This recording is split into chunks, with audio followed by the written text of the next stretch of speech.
Yes. Yes. Hello, everyone. Hi, I didn't know. Okay, give me a minute. Hello. Yes. Hello. Hello, you.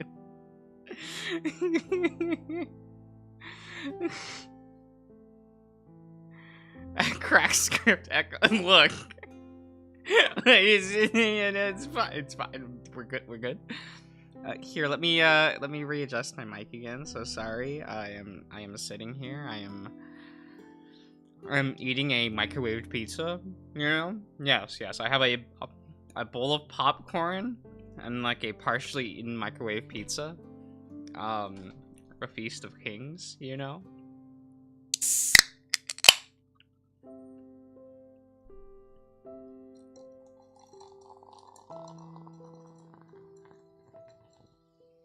It's all good.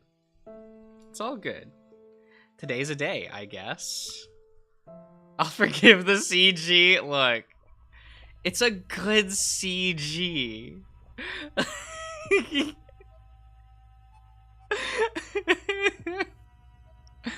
I'm allowed to be down horrendous for like a VN character, right? Like it's like not even nearly as bad with anyone else. It's just Leo. Or at least no one else is on par with that, right? Like it's fine. Let me have this.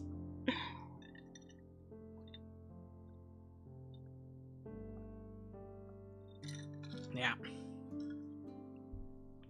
No, just let me finish eating just a little bit. Just a little bit. Like, I could have started the stream 10 minutes from now, but I thought, well, wouldn't this be more fun? Wouldn't this be more fun, right? We could sit here for a minute chatting about how funny Chase is as a protagonist, right? Right? Or how great. Oh, I don't have like all the songs unlocked yet. It's a little sad. Banter. What the fuck's banter? Oh, I guess that one's fine. Oh, I can't wait to get claimed. Here, I'll quickly go to the main menu. You know how it is. Royalty-free music and all that. It's weird. It's weird how easy that is, like, picked up on. And, like, other things. Ah. Give me that. Okay. We'll click load. Right? Yeah. What happened last time on the Echo? I think we just got to the place, right? Like for the it's Wednesday, right? And we are doing the Carl party. Yes. Here, let me take this pizza and we can leave it in front of me, actually. We'll just have to move the mic real quick. Sorry about that, folks. And actually pour myself a glass of liquid. Please don't spill over. Please don't spill over. Okay.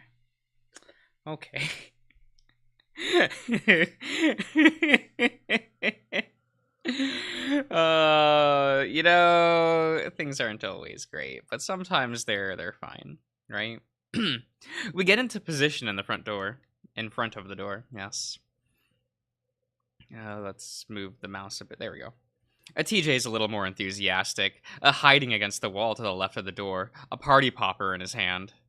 I hear a soft clop along with a low murmur of Carl's voice.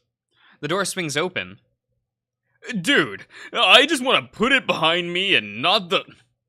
Surprise! Carl stands there, frozen as strings of confetti drape across his horns.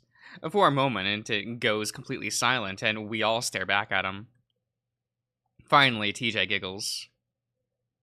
Oops, I didn't mean to get it all in your horns.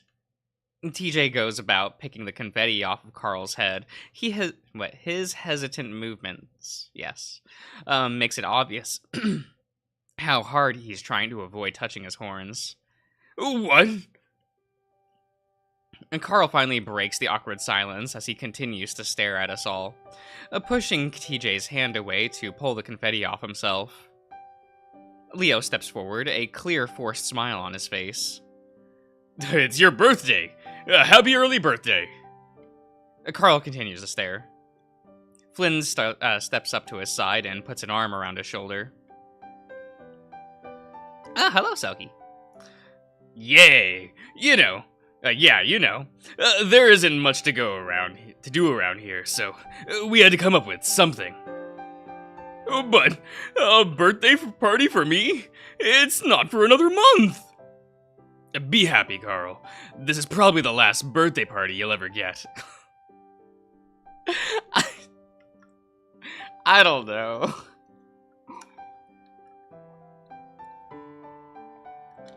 Like, I'm not much of a Carl fan, but there's something about that line.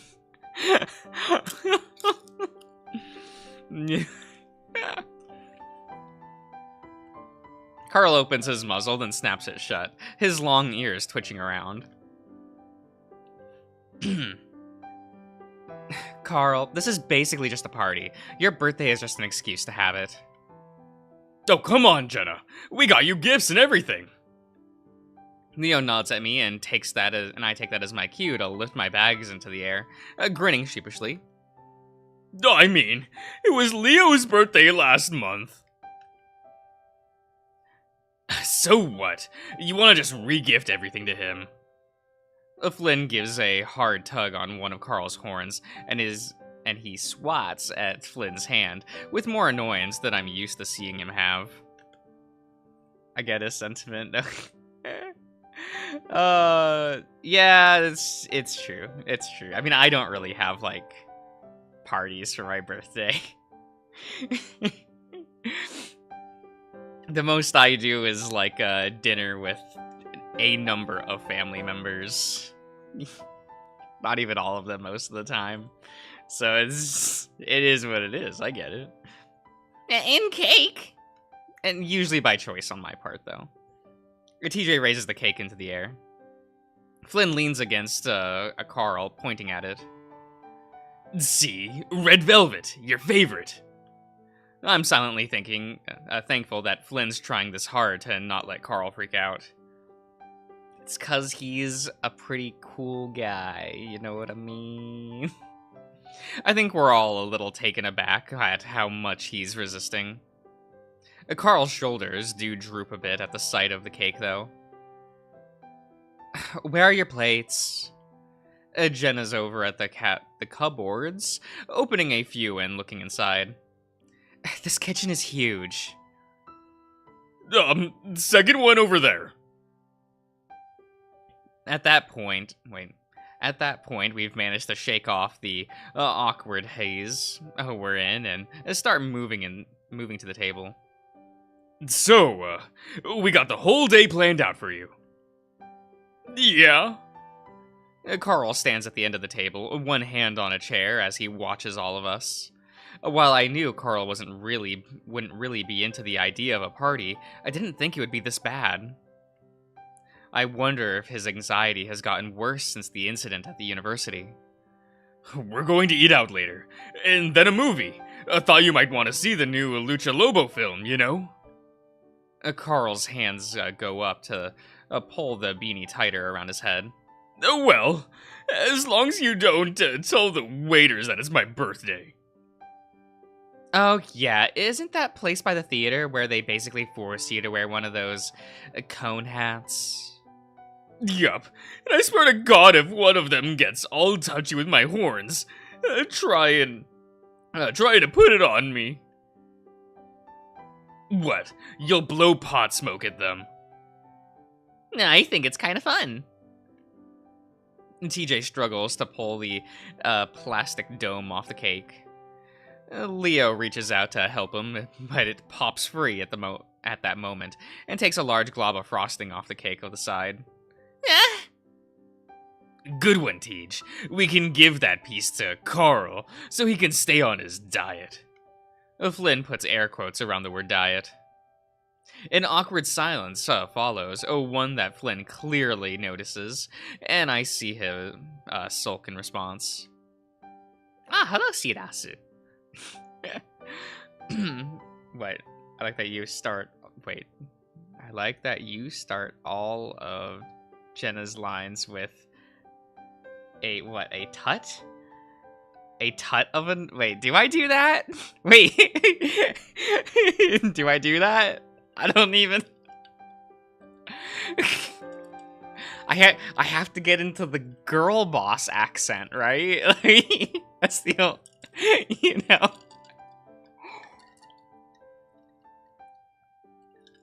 It's fine. It's fine.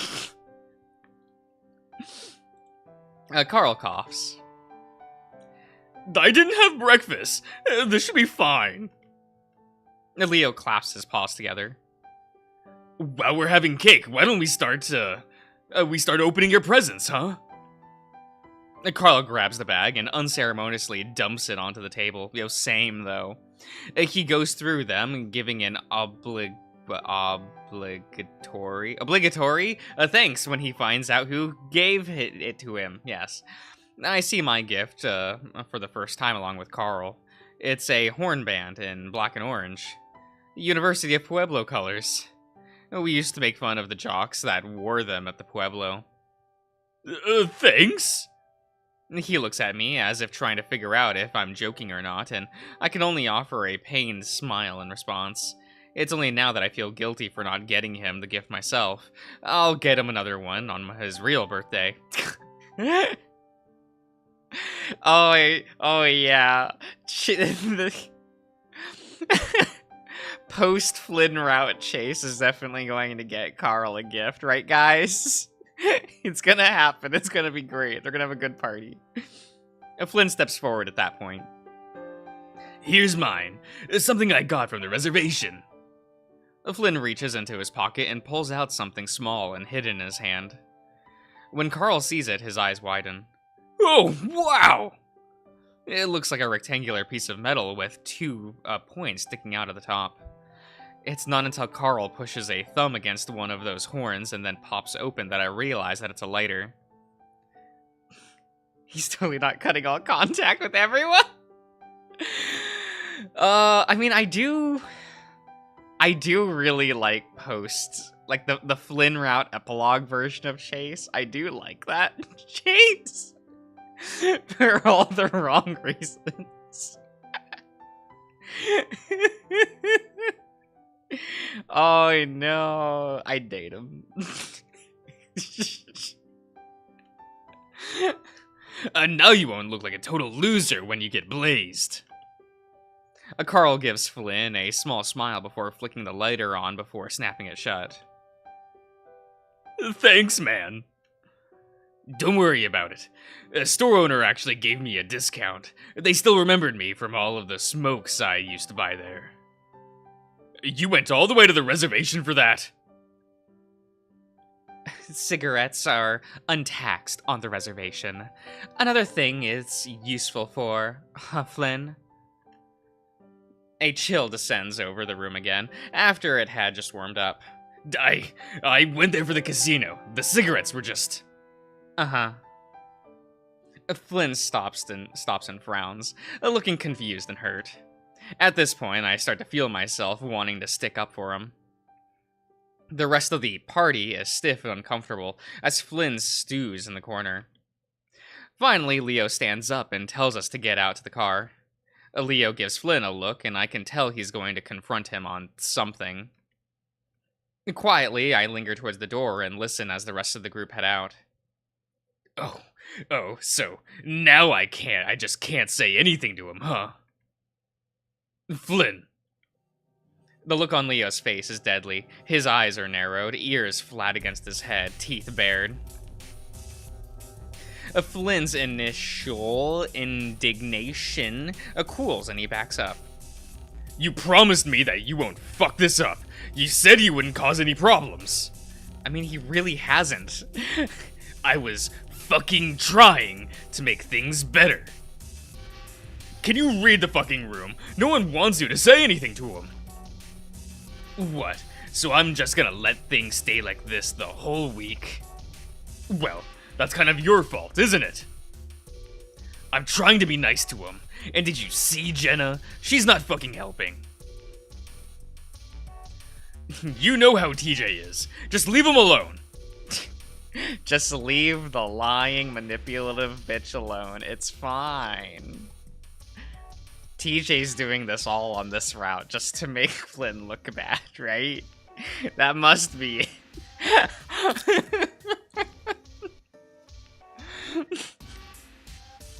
Leo and Jenna make this part so much worse, and you're not wrong. But it's so, well, you know, they're being manipulated by the mastermind, right? So...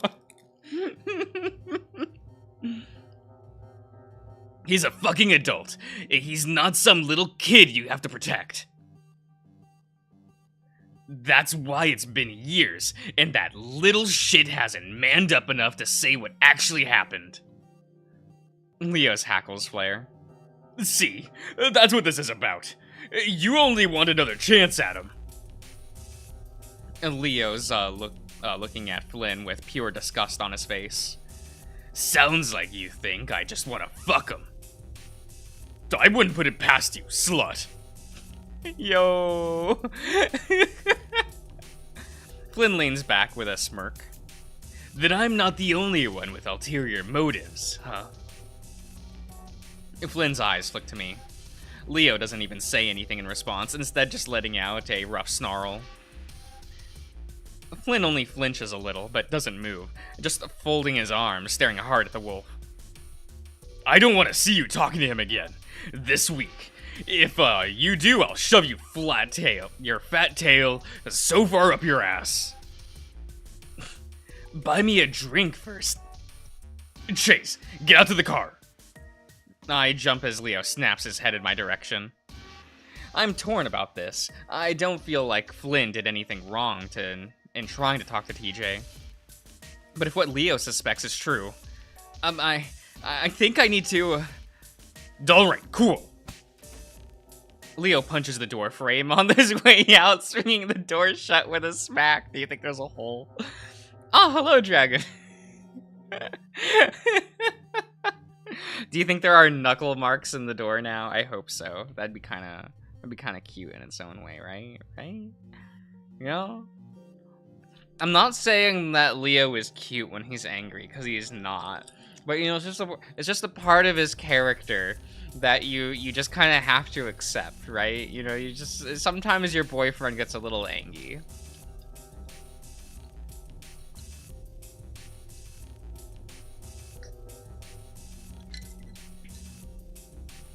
You know, this cup sucks.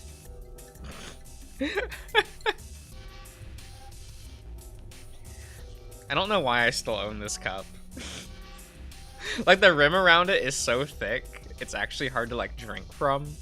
I always, like, spill a little bit. I don't know. Kind of. It's not great. That's fine. Leo punches, yeah, I did read that. Whoops. Flynn retains his position against the back of the couch, his arms folded, coolly chewing on his toothpick. So I guess it's not that the cup, like, the rim is, like, that thick, but the problem is that it's like convex, is that the term? Like, the cup is thick and then thins at the top, so, like, it feels awkward to drink from. It's weird. I don't really like it. The cups were given to me, so it's just like, whatever, just live with it. We both listen to the sound of Leo's truck starting up before it fades as they pull out. I look over at the leftover cake on the table, wondering if I should clean up just to give myself something to do. Chase would be the male wife, wouldn't he? The glob of cream stuck to the side of the plastic dome gives me a jolt of genuine sadness at the mess this whole get-together has turned into. Flynn, meanwhile, retains his slouched sulking. Finally, the pressure is too much, and I feel the need to say something. So, as if that's his cue, Flynn turns on his heels and stalks out the door. Hey! I scramble to follow him out the door, feeling more annoyed than sorry for him at this point. Where are you going? Flynn doesn't say anything as he walks up to the truck and yanks open the driver's side door. He slams it. Okay, sound effects. He slams it shut just as I walk up to the door. What the fuck? He finally does turn to me, and then shifts to the toothpick around in his mouth before he speaks. What? What do you mean, what? You can't just take off. Why not? Flynn arches his prominent brow at me, and I struggle to think of what to say. It's not like he owes me anything. I didn't stick up for him at all back there. Was he expecting me to? As far as he knew, I just needed to get my project done. I thought you could give me a ride. Flynn smirks at me. Where? The mine? You serious? I mean, it's a few miles away. You know it's sealed up and everything, right? Well, yeah, but it doesn't mean I can't get a few shots of the outside. Flynn sighs heavily, and that annoys me more than anything else. Whatever, man. I turn around and start heading up the road, and not even sure if it's the fastest way to the mine. Such a shit order. Yeah, Chase is he's a log. It's fine. He's kind of cute. I don't know. He's one of my favorite characters, so, you know. Yeah, I excuse a lot from Chase, you know. For the next 10 seconds, I walk briskly up to the road, but Flynn's car doesn't start up. I already know that he's going to relent before he says it. Fucking hell. Hey! I turn around, trying not to smile. What? You know what? Get in. I try not to look too eager as I make my way over to the passenger side and hop in. Think you're smart, don't you? I roll my eyes. I don't think anything. You're the one shooting yourself in the foot all the time. I do love this. I love this route's Chase. He's pretty good here, right? He's pretty good. Like I like Chase in Leo and Flynn's routes the most. He's fun there. He's pretty okay in Jenna's route, but only on the I like him in the gay path more in Jenna's route. I don't think anything, full stop. He's trying. Whatever, man. Yeah? Okay. I stare through the bars of the rebar. Yes, into the darkness of the old mine. There's a damp, cool breeze coming from inside, but all I can smell is dirt. Yep. Beautiful, ain't it? Might as well just slap that mine jail on our flag. Represents the town pretty good. Flynn leans against the truck, chewing on another one of his toothpicks. There's an unsettling feeling about the whole place, and I'm kinda glad Flynn is with me because of it. It's a good 3 miles from the town center, and the gravel road is deserted. Our only company is a few crumpled ruins of foundation is scattered every 20 feet or so. The only sign of modernity is an oddly placed a long patch of asphalt and 2 tall lampposts at the end of it. We didn't meet Janice on the road in this route, did we? Because it cuts straight to the party, doesn't it? Or like to Carl's house, right? I don't remember. Huh. Weird. That just kind of dawned on me. The 2 lampposts at the end of it. No Janice. Oh my god. Oh my god. You know, Ian, I was watching some VTube streams, right? And I got to a point where one of them is like, Well, you know, if you don't have your pants on and and you're cold, just piss yourself. It'll warm you up real fast. And I thought about sending you that clip.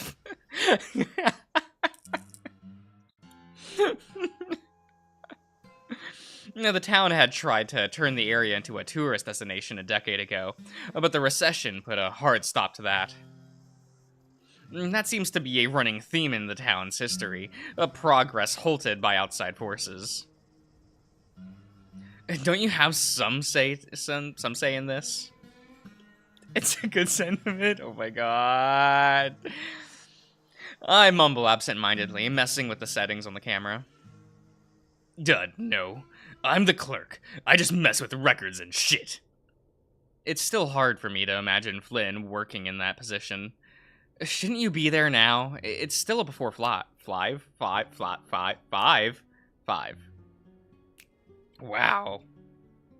That was a good one on my part, I think. Yep, we got there.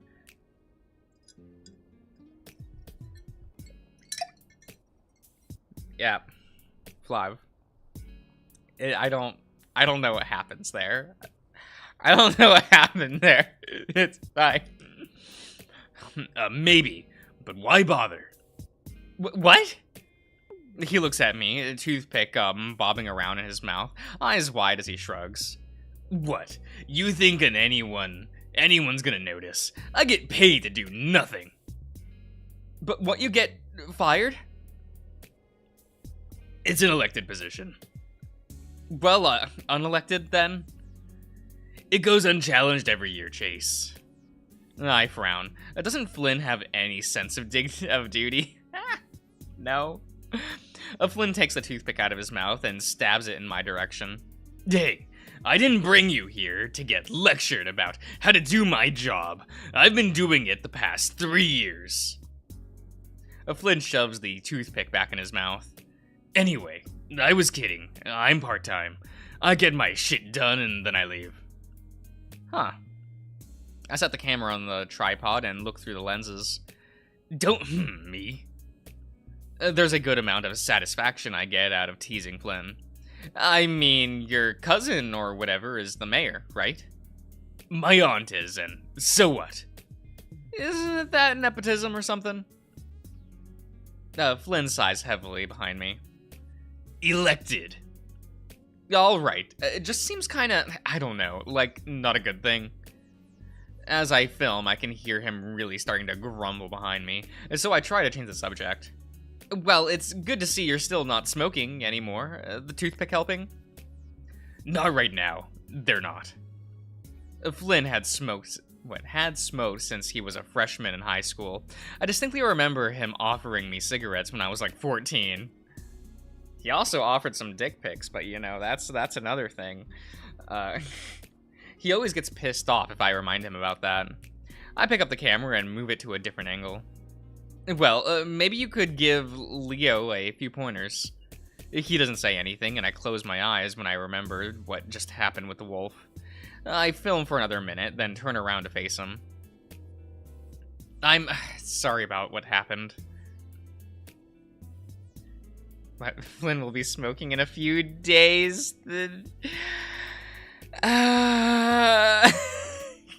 That's pretty good. That one's pretty good. I like that. That was,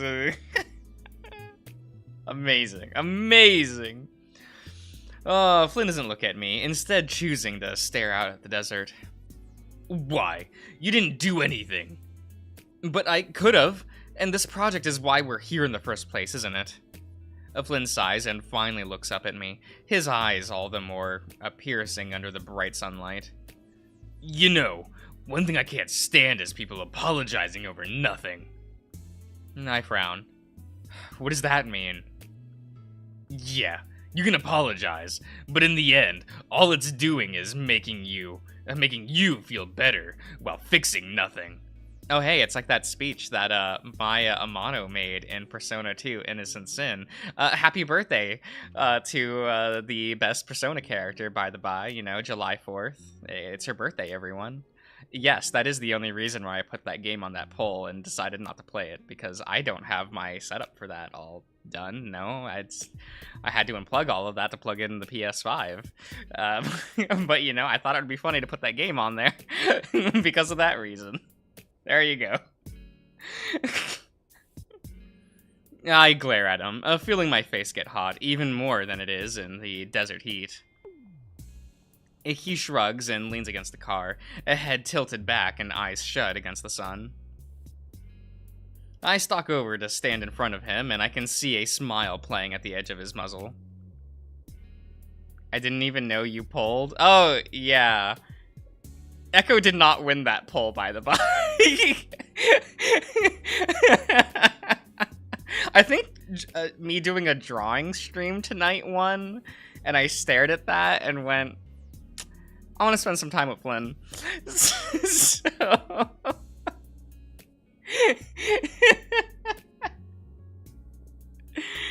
you know, they're more like suggestions. It's more like a poll for me to learn what people want me to do rather than what I will do. You know?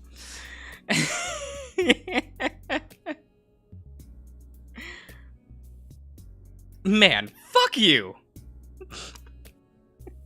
On the last word, I jab a finger into his stomach. His eyes fly open and he grunts loudly, doubling over. Jeez, Chase. I fucking stayed in this shithole for you while everyone else is having fun, and this is the thanks I get? Oh, so you stayed behind just for me? Flynn stays curled up, rubbing his stomach. His face is inches from mine, and he's still got that stupid grin on his face. You're an asshole. Aw, Chase! My heart. He clutches at his chest dramatically. More like your stomach. I poke at it again, and he reacts too quickly. His, torso bending out of the way. You can't keep your hands off me, can you?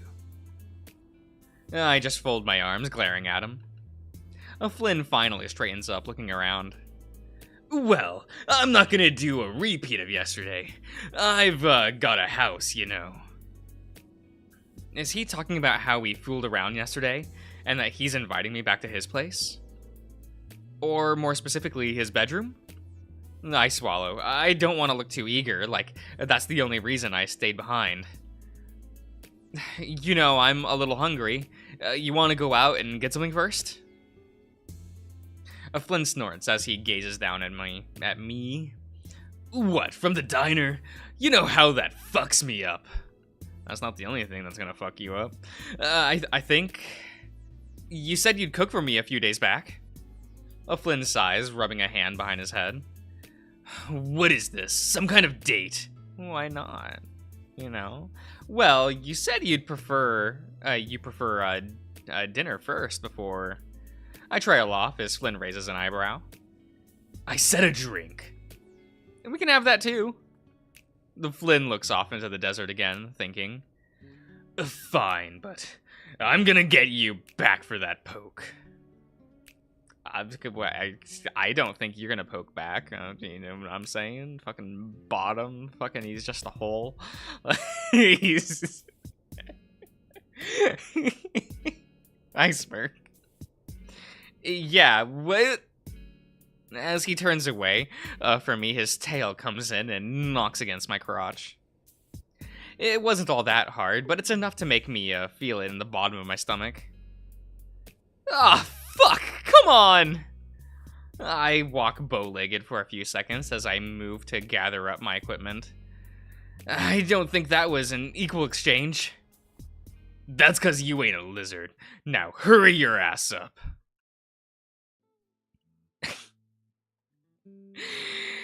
I'm every time it cuts to Flynn's house, I'm just like, really, you live here? Like, he has it like more well off than like than like everyone in the cast except for Carl. Right? Ah. Like I look at like Leo's house, right?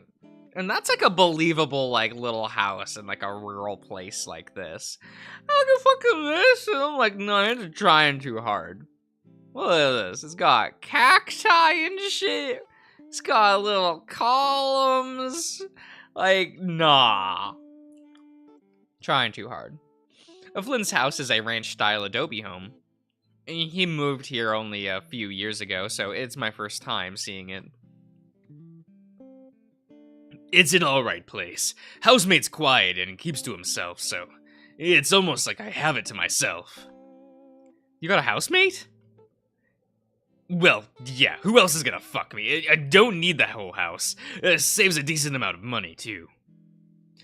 We pull in next to a kinda foreign-looking faded yellow scooter. He's new to Echo. You'll probably like him. He's a big fucking nerd. I hop out. The pavement warm against the paws, even though the sun is setting. It looks nice, kind of like a smaller version of Carl's house. Carl's mansion, you mean? On the way up to the door, I feel his thick tail bump against my own, though it's soft enough that I'm not sure if it's on purpose. As we go inside, I'm hit with a blast of warm air that's not much different than what's outside. I air out my shirt. Flynn notices and chuckles. Sorry, but you better get used to it if you want to hang out with Aguila. As I follow Flynn into the kitchen, the smell is a bit strange as well. A kind of like sagebrush, which isn't a bad thing at all.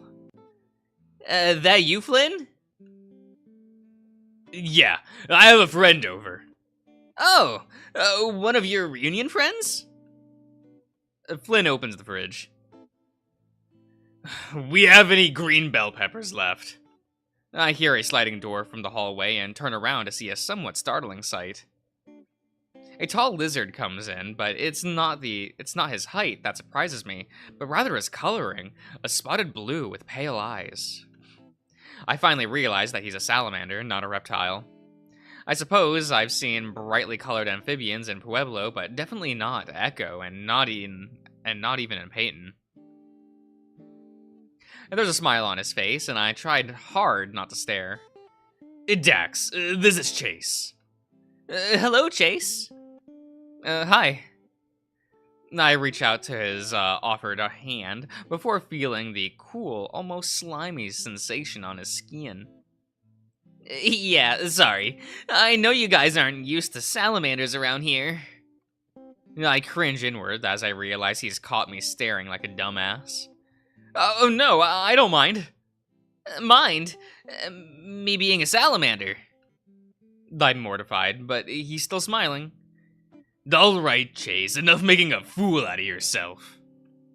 Flynn is tossing ingredients onto the counter, peppers, eggs, cheese. He can't help it if he's not used to it. Well, he's always bragging about going to college. Sometimes it serves you better if you just get out more. I'm not sure what to say at this point, but Dax saves me from having to try. Oh, please!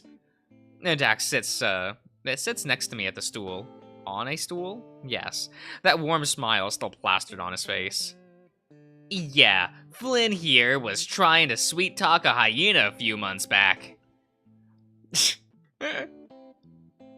I see Flynn tense up before he turns around, pointing a knife threateningly at the salamander. Don't you dare! Referring to him as a canine.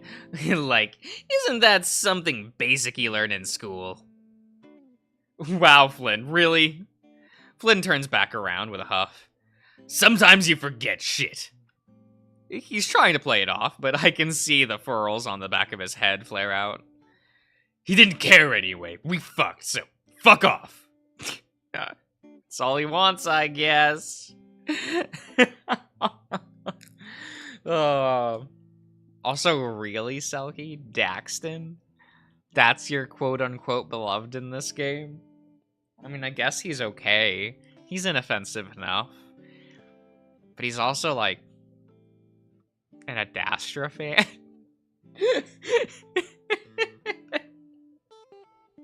Jackson rolls his eyes before getting up and airing out his shirt like I did earlier. Well, I'm going back to my side of the house. It's a freaking sauna over here. He pats me on the shoulder as he passes. Nice meeting you, Chase. I watch as he heads back down the hallway, sliding shut the door. It's cooler on that side of the house? Yeah, dual habitat resident. I look longingly over at Dax's side of the house. Get your ass over here so I can teach you how to cook something. I know how to cook. Fuck you, Flynn. The next hour is surprisingly fun, even though half of it is spent with Flynn yelling at me yelling me about how wrong I'm doing stuff. He calls it what is this? How is this pronounced again? I don't remember.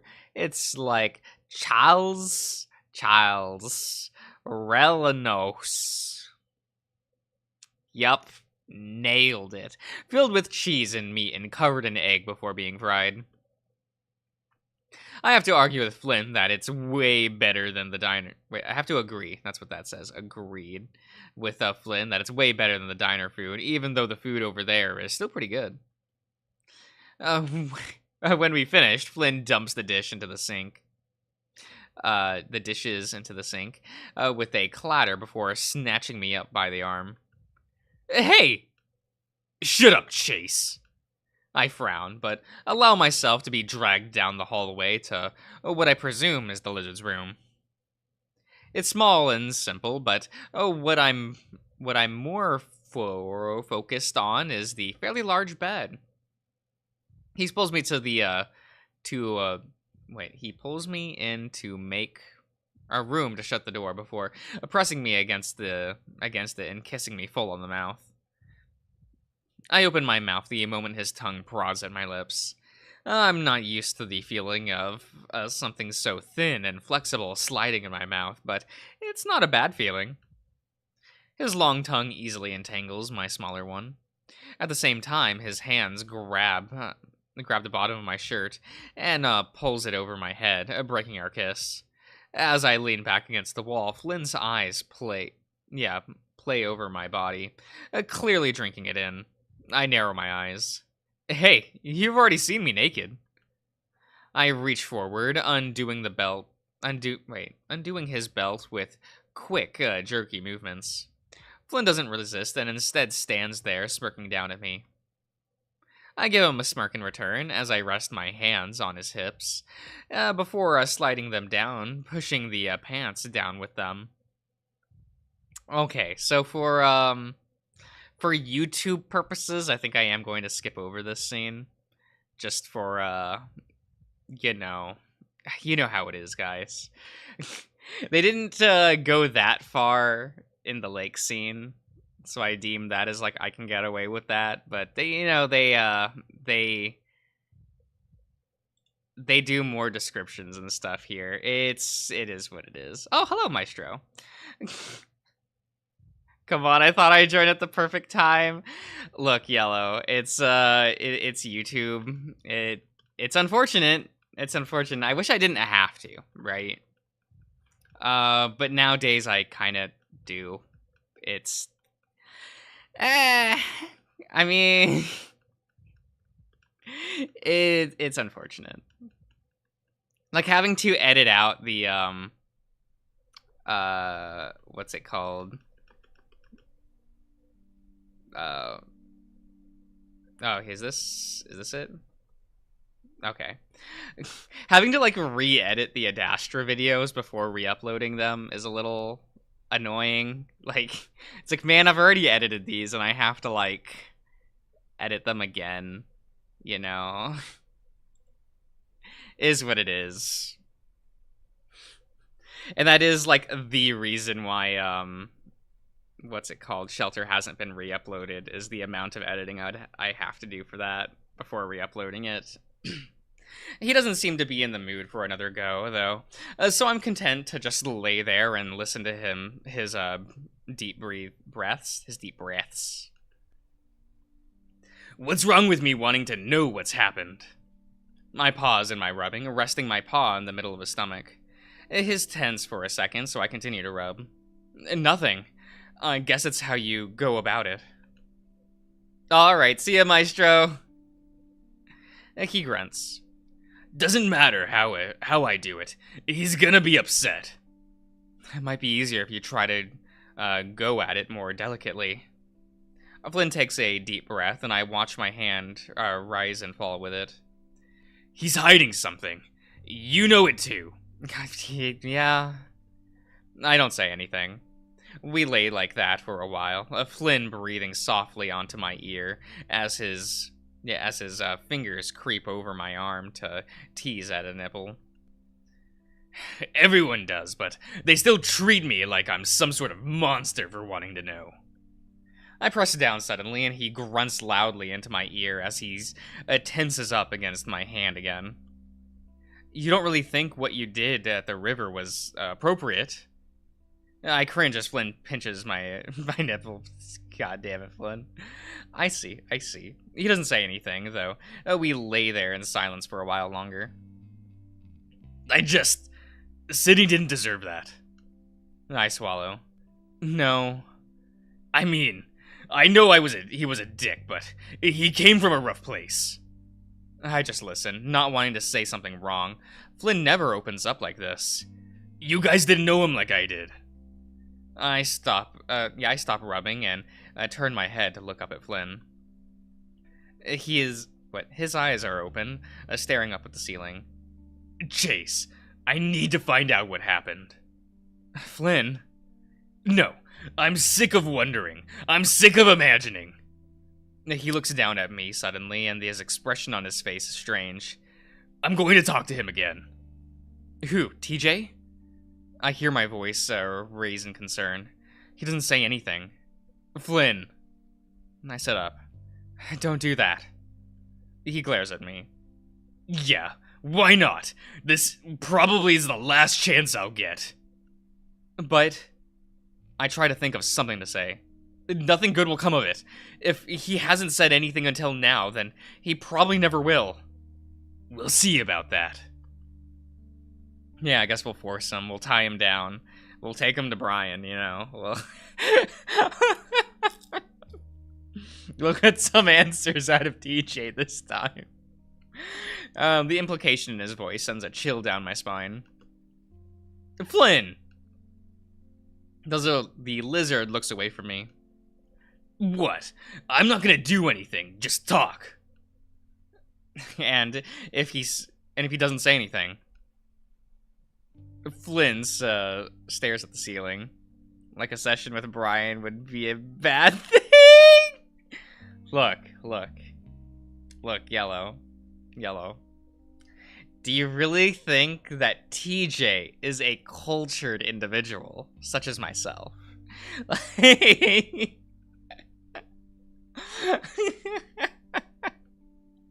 I don't think TJ would like that kind of a session.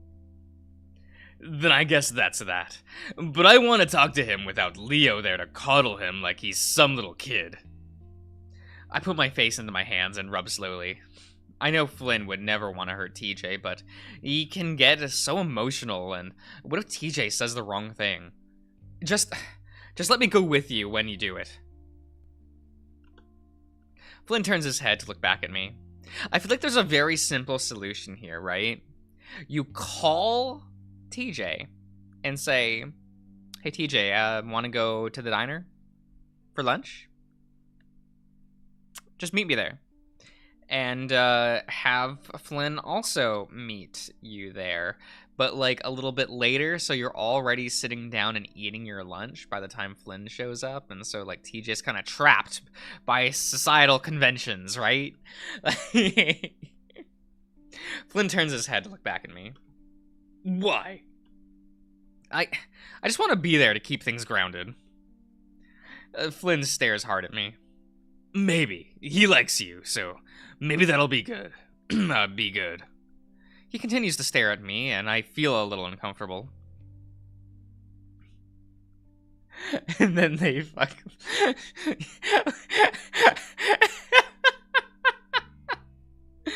Terrible. Terrible. What? You just have to promise one thing. What? I say it a bit more slowly. Don't get in the way. Don't try to defend him, even if he's acting all sad and shit. I look back at him, unsure of what I'll say. I don't want TJ to get hurt, and just the thought of this confrontation is making me feel sick. But I don't want him to be alone when this happens either.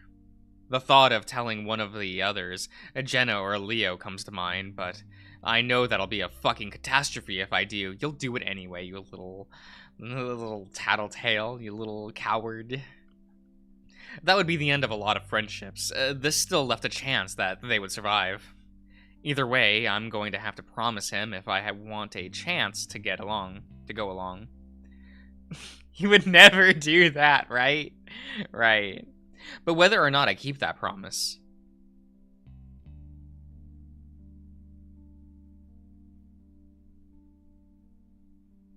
Huh. I forgot this was a choice. I forgot this was a choice. What should we pick, everyone? What should I do?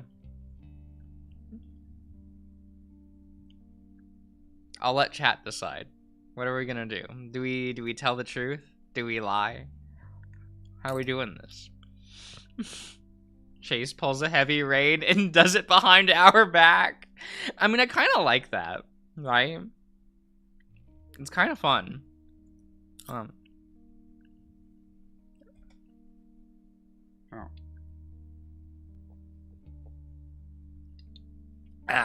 Okay. Oh, no one wants to chip in? Okay, I'll click lie.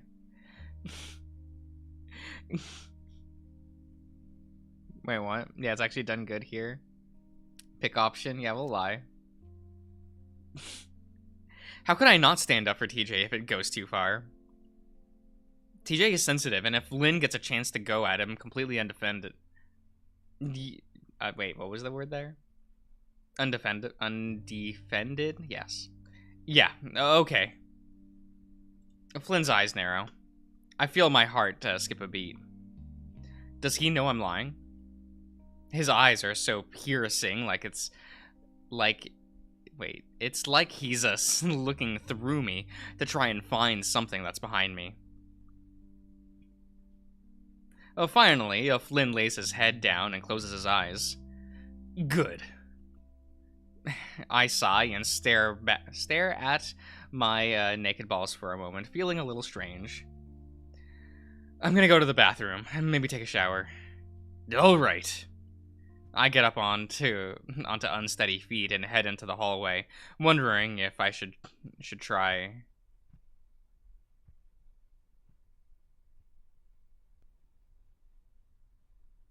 Eto? What's wrong with you?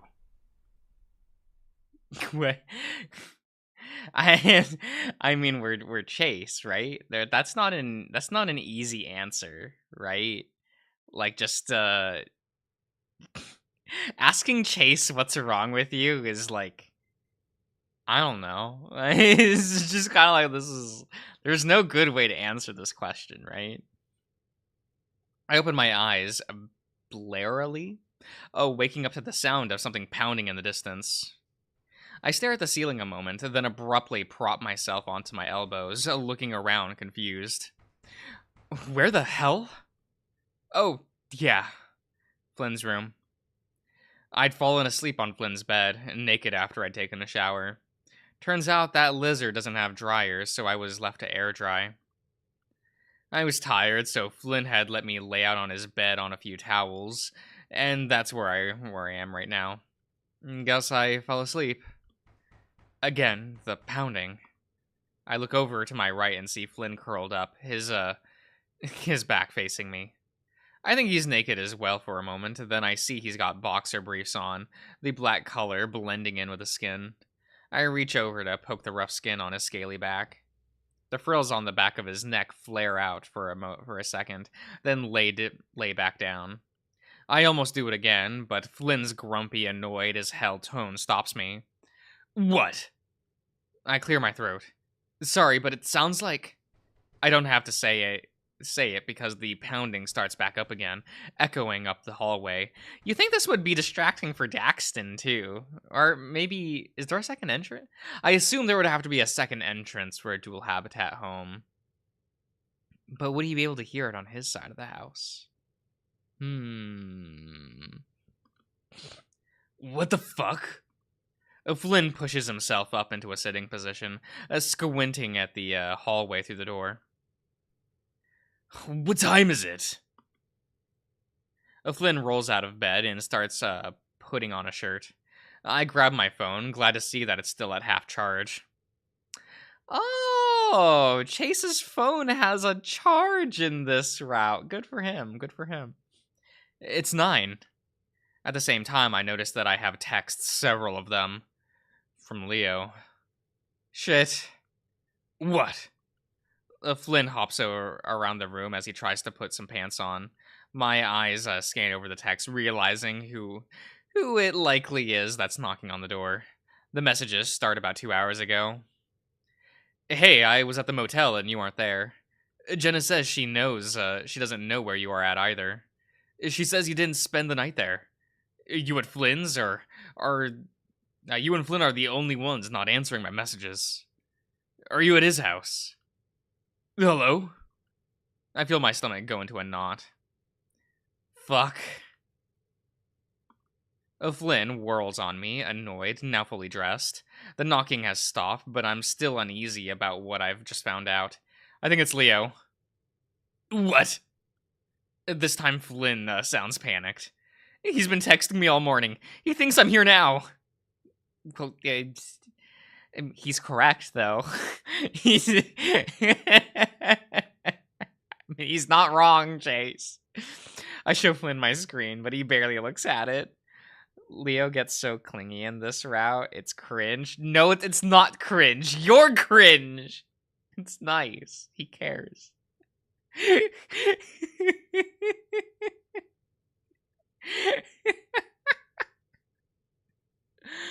No. He's got his arms folded. His mind clearly racing. You know he can't find out that I spent the night here. I try to keep my voice under control. I know. Yeah, we both know. Things are basically over between Leo and I. But that doesn't change the fact that this will bring up all kinds of problems to our little friend group. He can't even not laugh at his insanity. No, Ian, it's fine. It's fine. That laugh is more out of I've resolved myself to my fate. So, there's nothing to do but laugh in that situation. Correct? Correct. Flynn paces for a few seconds, and then turns back to me. Well, he's gone now. I can just get Carl to say that you spent the night at his... He's already texted Carl. Shit. Flynn groans and hangs back his head. Well, he did ask him if you spent the night there. No, just that he didn't know where I am. At least that's what he said in the text. I'll just tell him I don't know, and Carl can say you were there. Don't you think Carl would have told... Flynn suddenly reaches out, grabbing my shoulder and throwing me sideways onto the bed. Wow, strong. I stare at him, wide-eyed, but he's not looking at me. Instead, he's staring at the window behind me. What? He throws his hands out in my face, silencing me. Flynn moves to the window, and that's when I noticed a big shadow shifting around out there. Oh. I scramble to the other side of the bed, a heart hammering in my chest. Did he see me? The curtain is covering most of the window, but the foot-long gap at the end is just enough to look in. Flynn starts to pantomime in front of the window. That is what that word is, right? Yes. Shrugging his shoulders and shaking his head. Finally, he drops his arms with a sigh and leans into the crack of the window. What the hell are you doing? Why the hell didn't you answer the door? Leo's voice is angry. Honestly, a lot more angry than I would have expected, despite the situation. I just woke up. I was knocking for like 5 fucking minutes. I'm a heavy sleeper. I mean, that is what happened, though. Unsurprisingly. You're dressed in everything. I just got dressed. Most people don't go peeking into windows when they don't get an answer, though. Flynn glares through the window. I quietly roll off the bed so I can hide better, even if I'm not in view of the window from here. Listen. I'm just looking for Chase. Have you seen him? No. Flynn shifts his position a bit in my direction, as if trying to block Leo's view. Looking for something. Yeah, Chase. Well, he ain't here. Why would he be? He stayed behind with you at the party, didn't he? Yup. Then he ran off to do some project or something. There's a long pause. Can I come in for a second? I need a drink. What? Go back to your house, man. You saying you don't want me to come in? Flynn sighs loudly, rubbing his eyes. I'm saying I'm tired. It's 10 in the fucking morning. I mean... It's fine. It's 9, but yeah, sometimes I stay up late. Why? Flynn lowers his hand from his eyes and glares out at Leo. Listen, I'm not really in the mood for this right now. Another long pause. You're acting a little crazy right now, too. A little crazy? It's probably fine. Listen, I'll be on my way if I can just come in for a bit. I'm fucking burning up. I see Flynn push his forehead against the glass, eyes closed, frustration written all over his face. Alright, a glass of water, then you can... then get out so I can go back to sleep. Fine. With that, Flynn closes the window, watching it for a while before loudly sighing. Alright, stay here. Got it. If he knows you're here, we both know he'll kill us both. Leo, you're not subtle. Leo is anything but subtle. But you know, he's nothing if not consistent. Yeah. Alright.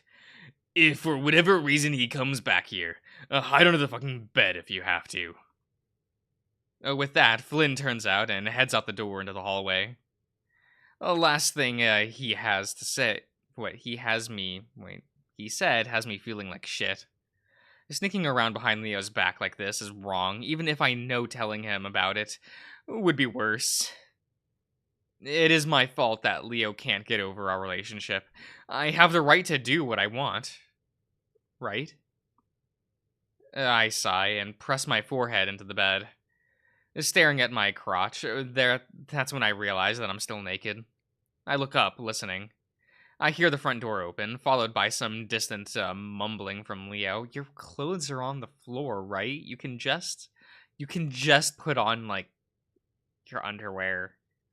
Or shorts. Your stupid khaki shorts. You know. If I sneak to the bathroom real quick, I can grab my clothes. Your clothes are in the bathroom? You fucked naked. Why did you bring your clothes to the bathroom when you took a shower, but then go back to the bedroom without your clothes? Is that what happened? Is that what I'm getting? Chase. Why? Maybe stay there until Leo leaves. At least that way it won't look as bad if he finds me there for whatever reason. Chunter is just dumb. Let's leave it at that. Look. You're not wrong. I got up and pad quietly to the hall, listening. I can hear some clicking around in the kitchen, then the murmur of some voices. The kitchen is practically out of sight from the hall, which leads to the living room. I stand there for a moment longer, a tail twitching as I contemplate if this is a good idea or not. It's not. The moment I hear Leo's voice coming from the kitchen area again, I quickly tiptoe the short distance to the bathroom. Despite not having come close at all to being caught, my heart is still hammering in my chest. The voices continue to mumble in the kitchen as I start looking for my clothes. They're folded neatly in the counter, and I quickly snatch them up. Pretty sure I wouldn't smell on you. I catch a few words from Leo that makes my ears perk. Something about smell? Oh, Leo smells a lot of things. He has a canine's nose. My eyes widen. Did he smell me on Flynn? I'm pretty sure Flynn hasn't showered since what we did yesterday. My heart rate picks up again as I feel my knees wanting to give out. Where the fuck are you going? This time I hear Flynn. I do hear Flynn, and I know exactly what it means. The only problem is that I'm still naked in the fucking bathroom. Should I lock the door? Then Leah would definitely know someone's here, and that it's probably me. Fuck! Why would you say that out loud? Why would you say that out loud, Chase? I mouth the word. Okay, that's fine. That's fine. You're good. You're good, Chase. You're fine. Knowing that Leo would hear it if I said it now. I hear heavy footsteps coming up from the hall. I definitely can't go back into the room and hide under the bed now. They don't keep coming toward the bathroom, though. The movement becomes somewhat muffled again as they turn into Flynn's room. This is fucking crazy, Leo. If Leo heard Flynn, he didn't say anything. I anticipate the sound of Leo ripping up Flynn's room, but I guess he's not that far gone. Things go quiet again. Then there's some pacing around, along with heavy breathing. You realize I could call the cops, right? I hear the closet door open. I look around desperately, realizing that I don't have much time. The first thing I see is the shower curtain in the bathroom. It's a see-through blue color, so there's no way I can stand behind it and not be seen. I hear shuffling around in the other room again, and their bickering becomes more clear as they step back into the hall. Panicking and practically numb with fear, I crouch down and pull open a cupboard underneath the sink. Amazingly, there's only a few bottles of cleaning solution, leaving plenty of room for me to squeeze in. As quietly as I can, I crawl into the opening. Reaching back out, I pull the door closed, setting my other hand against it as I do so it won't spring shut. Everything goes dark, and their voices become muffled once again. I back up against the very back of the enclosure, hugging my knees as I try to keep my breathing quiet. It's actually a little while before they come into the bathroom, and I almost jump as Leo's voice booms in the small space. His smell is all over your fucking house. What? Oh my god. Terrible, Ian. Then he should probably shower more. There's a small silence, and I imagine that Leo just gives him a look that shatters any surly confidence he might have had. Like I said, he was here for like an hour yesterday. And you didn't, wait, and why didn't you fucking tell me that earlier? Because I knew you'd be acting like this, seriously. Their footsteps shift again, in time with their voices muffling. I dare let out a small sigh of relief. I can still hear them arguing, but I don't really care enough. That's all.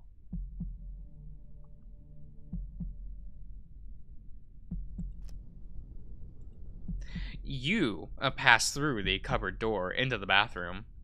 You follow the voices down the hall into the kitchen. Leo is on his way to the door. He stops in front of it, turning back around to Flynn, who's following close behind. You're really starting to piss me off, Flynn. And you're really starting to freak me out, Leo. All of that still doesn't explain why his smell is all over you. Flynn works his jaw for a moment, eyes narrowed. We roughhoused a little by the mine.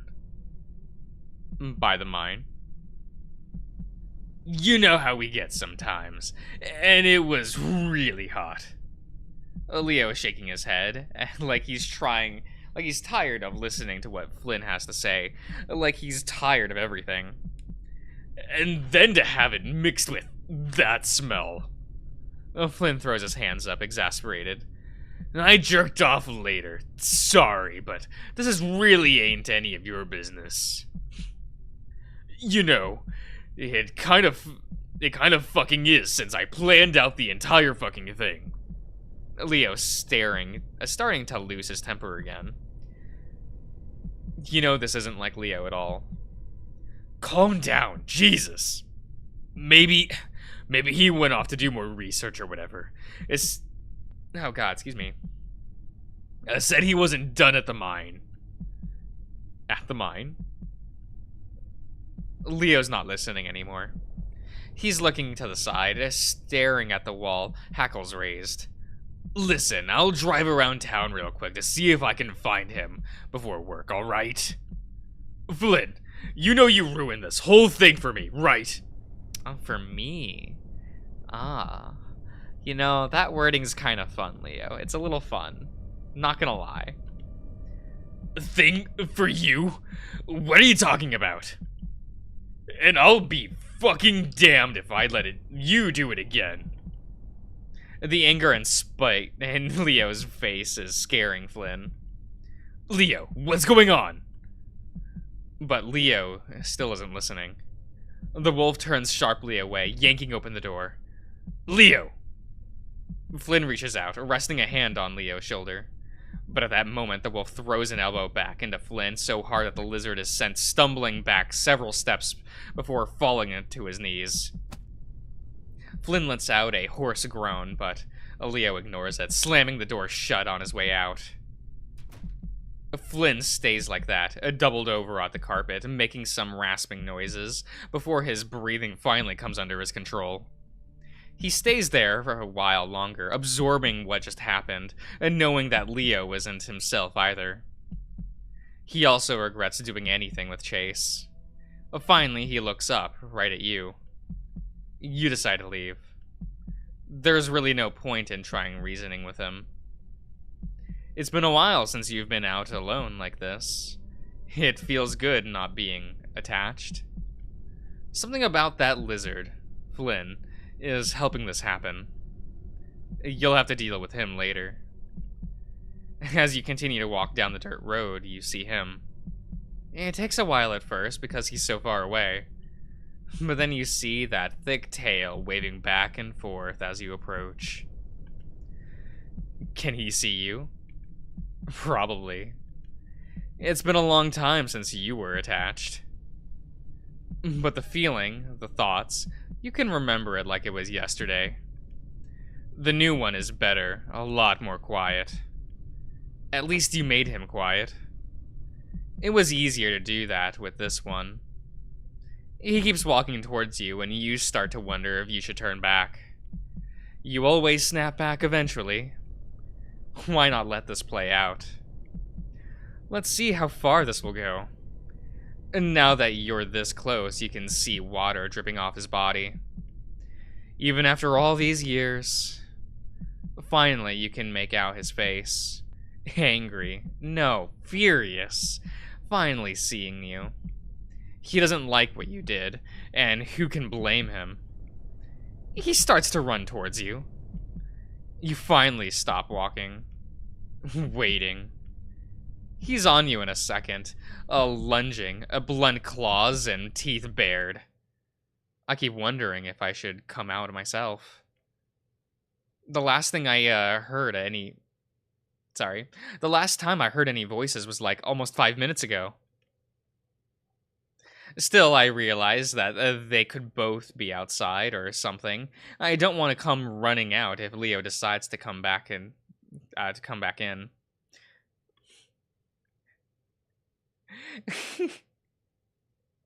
Cause it got too intense. What? Like the game Siurosu? It's fine. I still don't know who we follow in that segment.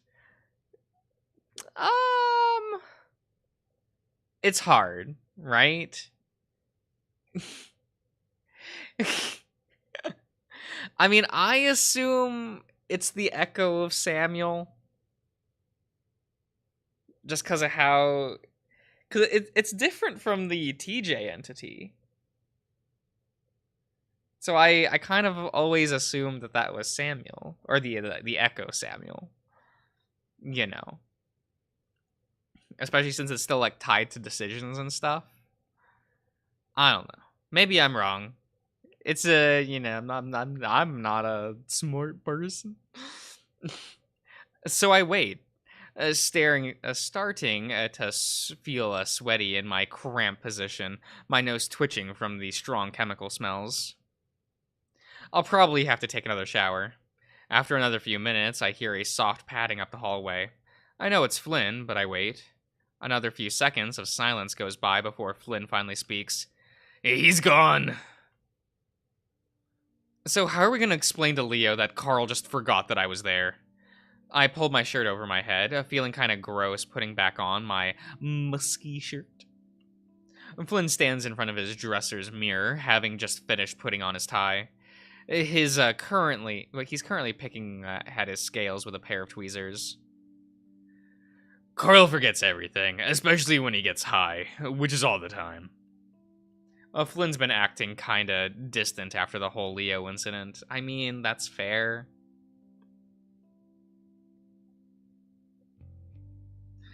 Echo of Samuel seems a little bit of a bad person. That makes sense. He's gone. Did I say it wrong?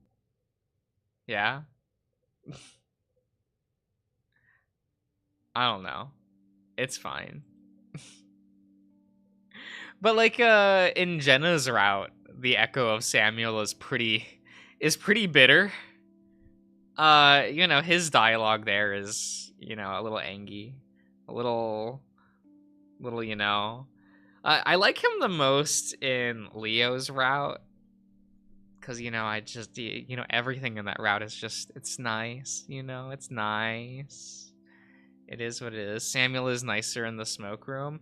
I mean, but the echo of Samuel isn't Samuel.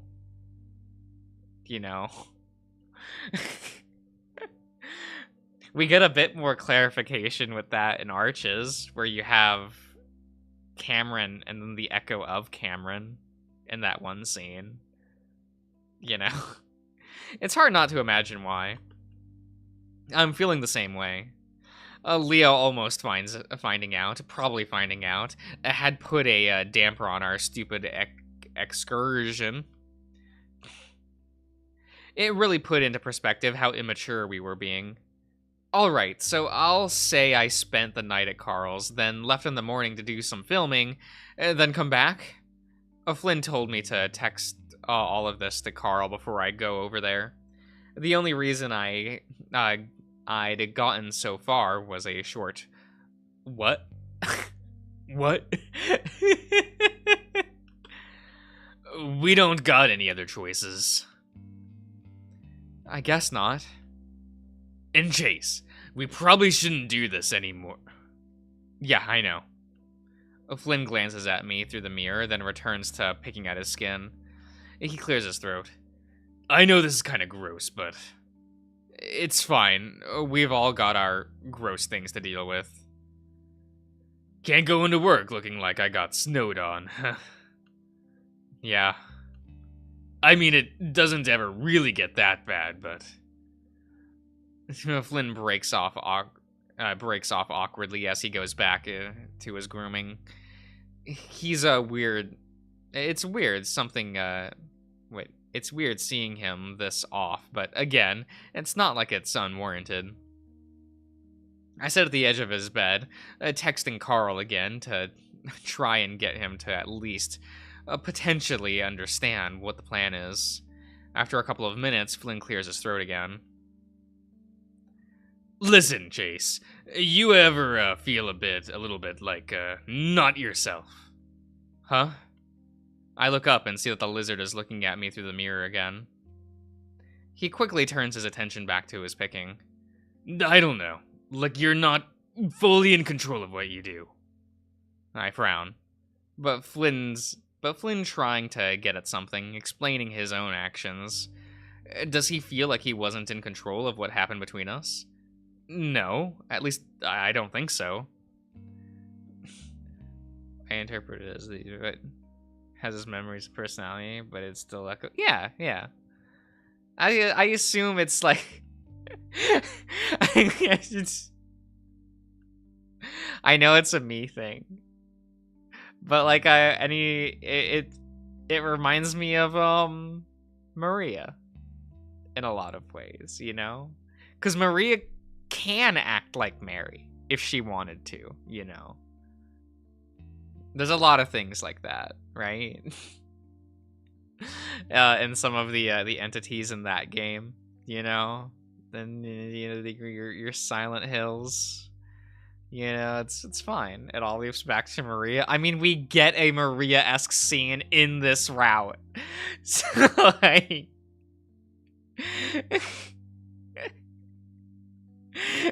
you can tell there's an inspiration there. They say the thing later on, I think on Saturday.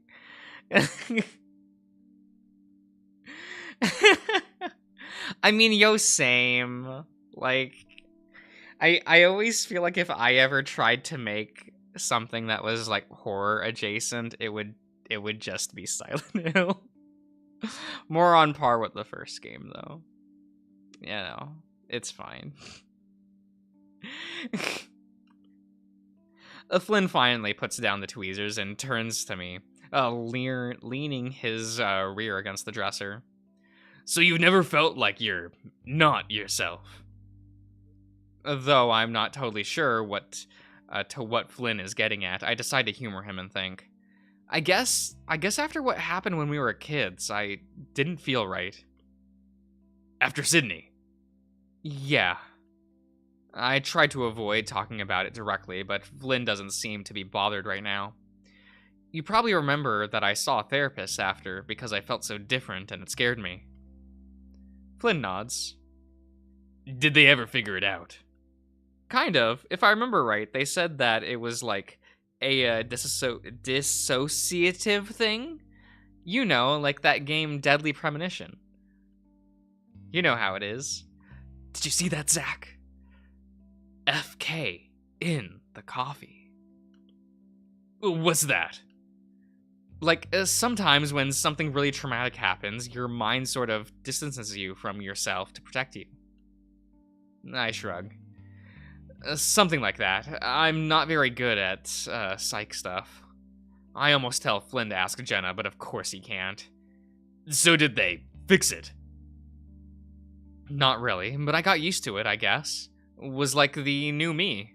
Oh, it is like Deadly Premonition. Let's go!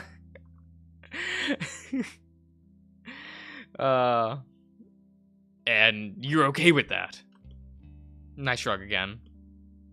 My therapist said that really traumatic things can change the way your brain works forever. You just learn to live with it. That doesn't sound good. No, but it's part of life. I think we all change. Yeah. I don't go into detail about how it got worse over time, the whole not feeling like myself. How I felt more and more like my personality was bleeding away and that I'm a completely different person now that I was 10 years ago. Because in the back of my mind, I just wonder if that's what it's like to grow up. That you become less like you were as a kid, happy, carefree, a complete douchebag, and turn into a hollow shell of that. I can still feel Flynn looking at me, so I decide to bring up something else that's just as uncomfortable, since we were already there. So, when are you planning to talk to TJ? There's silence for only a second. Saturday, at the end of your trip. I'm not sure if that's the best idea. It doesn't leave much time to make amends if things go sour, which they most likely will. But then I guess that means we'll easily be able to just leave as soon as it's over. Okay. Flynn's still looking at me, so I abruptly stand up, putting my phone back into my pocket. Anyway, you ready to go? I don't want to make you late for work. Sure. Flynn finally straightens up, walking across the room to grab his keys. I'm glad just to have somewhere to go now. Flynn feeling off like this is one of the most awkward experiences I've ever had. It kind of just dawned on me how uncomfortable it would be to actually sleep in this house.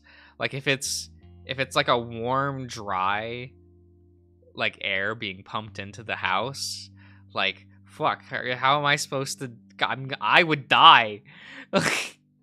And like if it's warm air, being under blankets would just be uncomfortable. You know what I mean? Must suck. At least for Chase that night. Probably because he's usually so good at making things not awkward. So with that, Flynn takes me to Carl's house, dropping me off before heading to work. Eto? Oh, hello, Kopika? Kopika. Yes. Hello, the lag.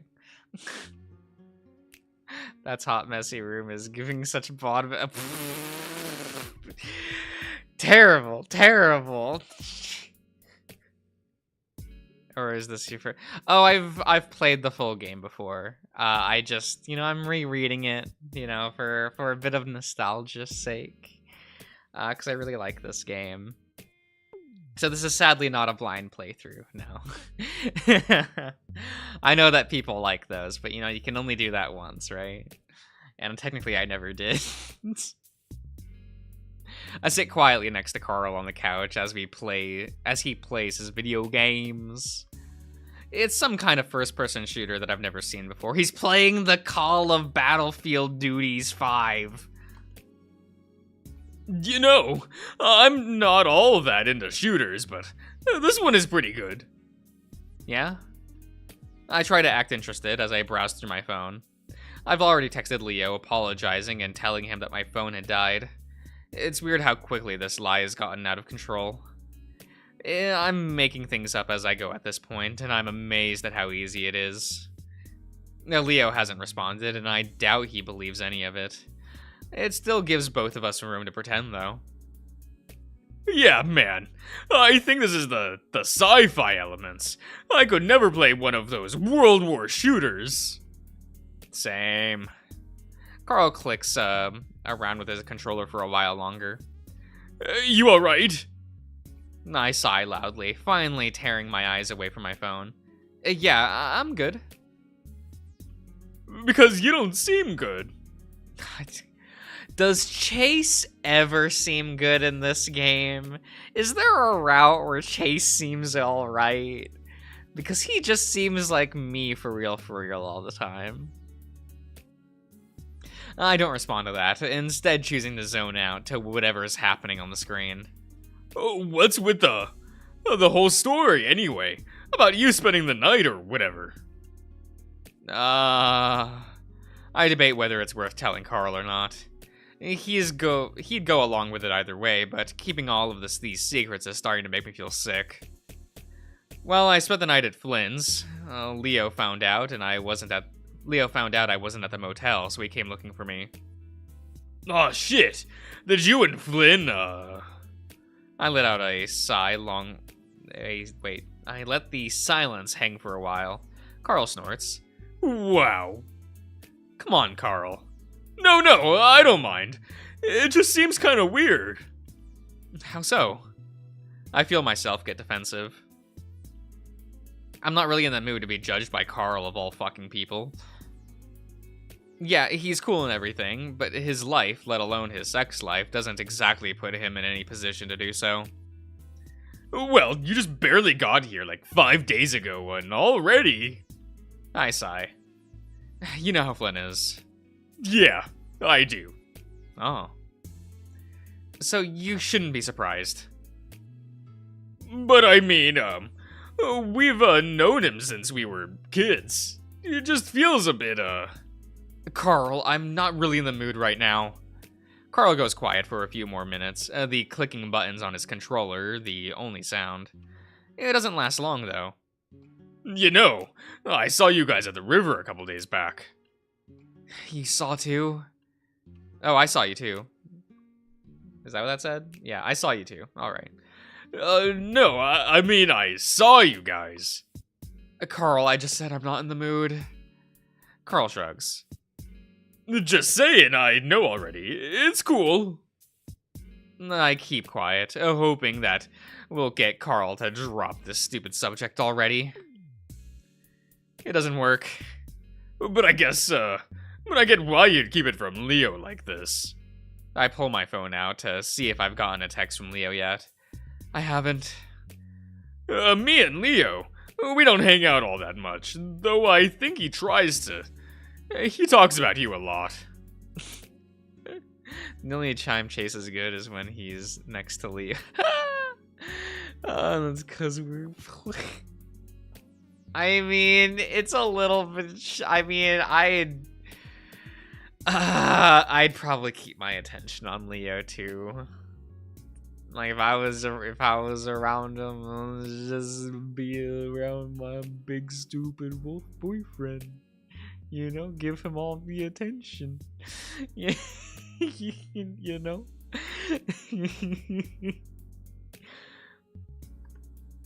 I try to ignore the guilt that's steadily building up inside me. Carl wants what Leo got. I mean, what Flynn got. I don't know if that's true. I mean, that's true. I mean, Carl is he wants that otter just a little bit, He's you know, he's curious about it. He wants to try anyway, just to try it out. Did you smoke today? Because you've been real talkative right now. I only ask because I don't smell it. Usually it's pretty strong. Actually, I had an edible this morning. Carl giggles for a good long while after that. Oh, really? I massage my brows with a thumb and forefinger. Normally, I get along great with Carl, especially when he's high. But after this morning, basically everything is getting on my nerves. I usually hate that shit, but I don't know. Guess I was bored today. Those things shoot me into the fucking space! I guess it explains why you won't shut the fuck up.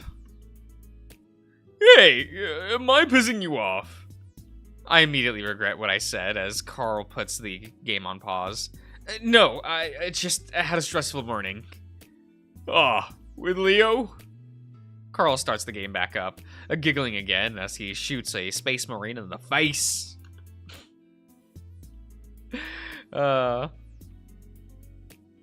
Carl's straightness is akin to Darian's, right? Yeah.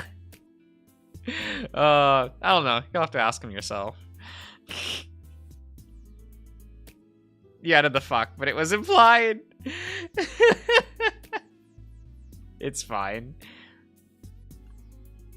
Finally, a text from Leo. Good to know.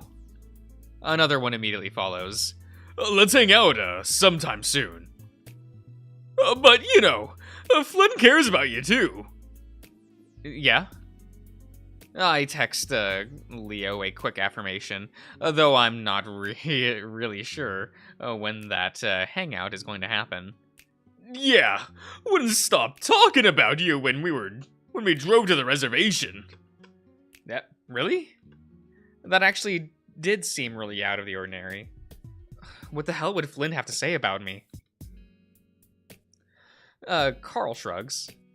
A bunch of stuff. He wanted to buy you something for the reservation, but thought it might be too weird. Flynn buying me a gift? That is kind of weird. For Flynn, I mean. I thought it was kind of cute. What else did he say? Carl seems to think hard while he continues to shoot guys on the screen. He twists the control this way and that, bumping into my shoulder each time. Is that supposed to be controller? That he twists the controller like Vrooman? Is he a gamer? Said you seem to have grown up a lot, that you're way different than you were as a teenager. Huh. Yup, real cute. Carl's tone seems slightly annoyed there, but I don't really care enough to ask about it. By the way, how's your project going? Being reminded that I have an entire project to do doesn't ease the knot that's formed in my stomach. Not that great. I still need a lot of film and research. What kind of research? Stuff about Echo. Like history stuff. Yup. Carl plays a while longer, then sets down the controller. My mom might have some Echo history stuff in the cellar, but, He pauses. You know, Flynn is, like, the record holder, right? The clerk, yeah? I already know what Carl is getting at, and honestly, I want to kick myself for not thinking about it the first place. Carl turns to me, a loopy grin on his face. Those edibles really do fuck with him. So, let's get some records from him. Probably better than digging around in my basement. Yeah, yeah, we should. But I don't even know what to get. Don't worry about it, dude. I go down there to shoot the shit with him all the time. We can ask him. Things aren't exactly cool between Flynn and I right now, but it's something to do. Just annoy your friends in their workplace. It'll be fun. I'm so behind on my project at this point. I don't have any excuses. What? Okay. We pull into the gravel parking lot in front of City Hall. The stucco structure looks a hell of a lot more weathered than I remember. Oh my god, excuse me. Ah. My nose. My non-existent nose. Oh my god. Up. Yes. Okay. Tarps drape the roof, and one of the windows is blackened out with plastic. City Hall is probably the oldest building still standing in Echo. From what I can read on the county's website, it served as the town's post office back in the early 20th century. Before then, it was an outpost used as an intelligence operation center during the years leading up to the Mormon Rebellion. Government spies were planted in the nearby settlements from Colesville to Peyton and delivered their reports on potential agitators on the outposts. Josh celebrating the 4th of July with the Echo characters is so on brand. Excuse you. Is that on brand for me? I mean, I like spending time with the Echo cast. That's any day. Like, anytime they ask to hang out, I'm like, of course I got you. I'll hang out with you. Flynn's always a good time. Leo especially. But you know, it's... I literally look at Leo every time I open up my phone, because he's my cell phone background, you know? It's fine. Don't worry about it. They actually kept a priest on hand to help reaffirm the spies' faith in the true word of Christ. Alright, see ya, Yellow. I wonder if you and Jenna would get along. That's a good question, actually. I don't know. I think that would depend on a lot of things.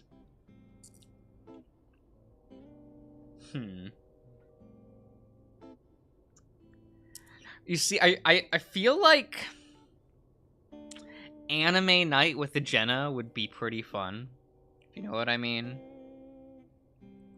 I feel like if Jenna and I became friends, it would be more from like us watching bad anime together. If you know what I mean. We would like, I don't know, what's a trashy anime, right? I haven't looked at seasonal anime in about like a year. Maybe I should try to pick that hobby back up again, but I just don't got the time anymore. You two would team up with bullying? Oh my god, we really would. Flynn and TJ, I don't know if they would still be in the friend group if like Jen and I just became like the bullying duo. Like, shit would be bad. Be after he finds the wolf watching other.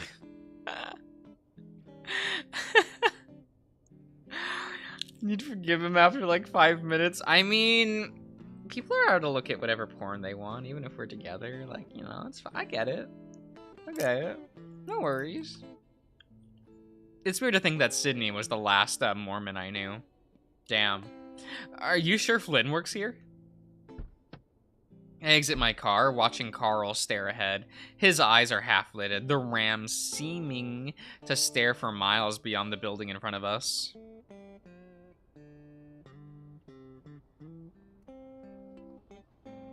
Oh, yeah, I'm sure. Right. Carl doesn't move. Are you gonna come out? The ram blinks slowly, his maw starting to hang agape. He shifts his bloodshot gaze. Wait, he shifts his bloodshot gaze, shifts towards my torso. Okay.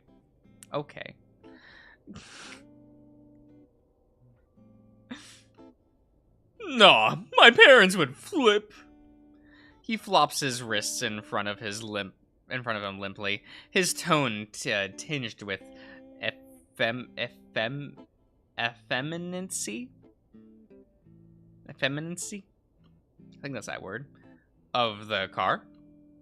Yeah, just give me a sec. Carl reaches down, unscrewing the lid from the water bottle and taking a few hearty gulps. When Carl grabs the car's door handle, he hesitates after a moment. He looks at me. He's completely silent, sucking in his cheeks on one side. Carl? Finally, he speaks up. I sort of agreed to come without considering that I'd be talking to anyone but you and crew today. Let alone the mayor and stuff. I'm still stoned as balls, and I look like shit. He laughs some in a self-deprecating fashion, visibly sheepish despite the THC still flowing through him. Man, he's like Eddie from Silent Hill 2, isn't he? A little bit right now. We just need to give him a revolver, and he needs to be vomiting into a toilet. You know what I mean? I hope he gets. We can recreate the Eddie and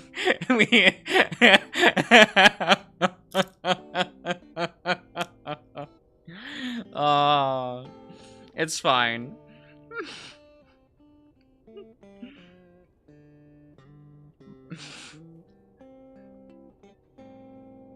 It's fine. Oh my god, Kapika, please. Kapika, please. It's fine. It's fine. I think I might just chill here in your car with the air conditioning and high gun tactics. He holds up his phone, and I think I can barely spot the icon for it in the sea of other gaming apps. Carl does look high, though he doesn't appear any worse than he usually looks. Telling him that probably wouldn't do much for his confidence, though. I'll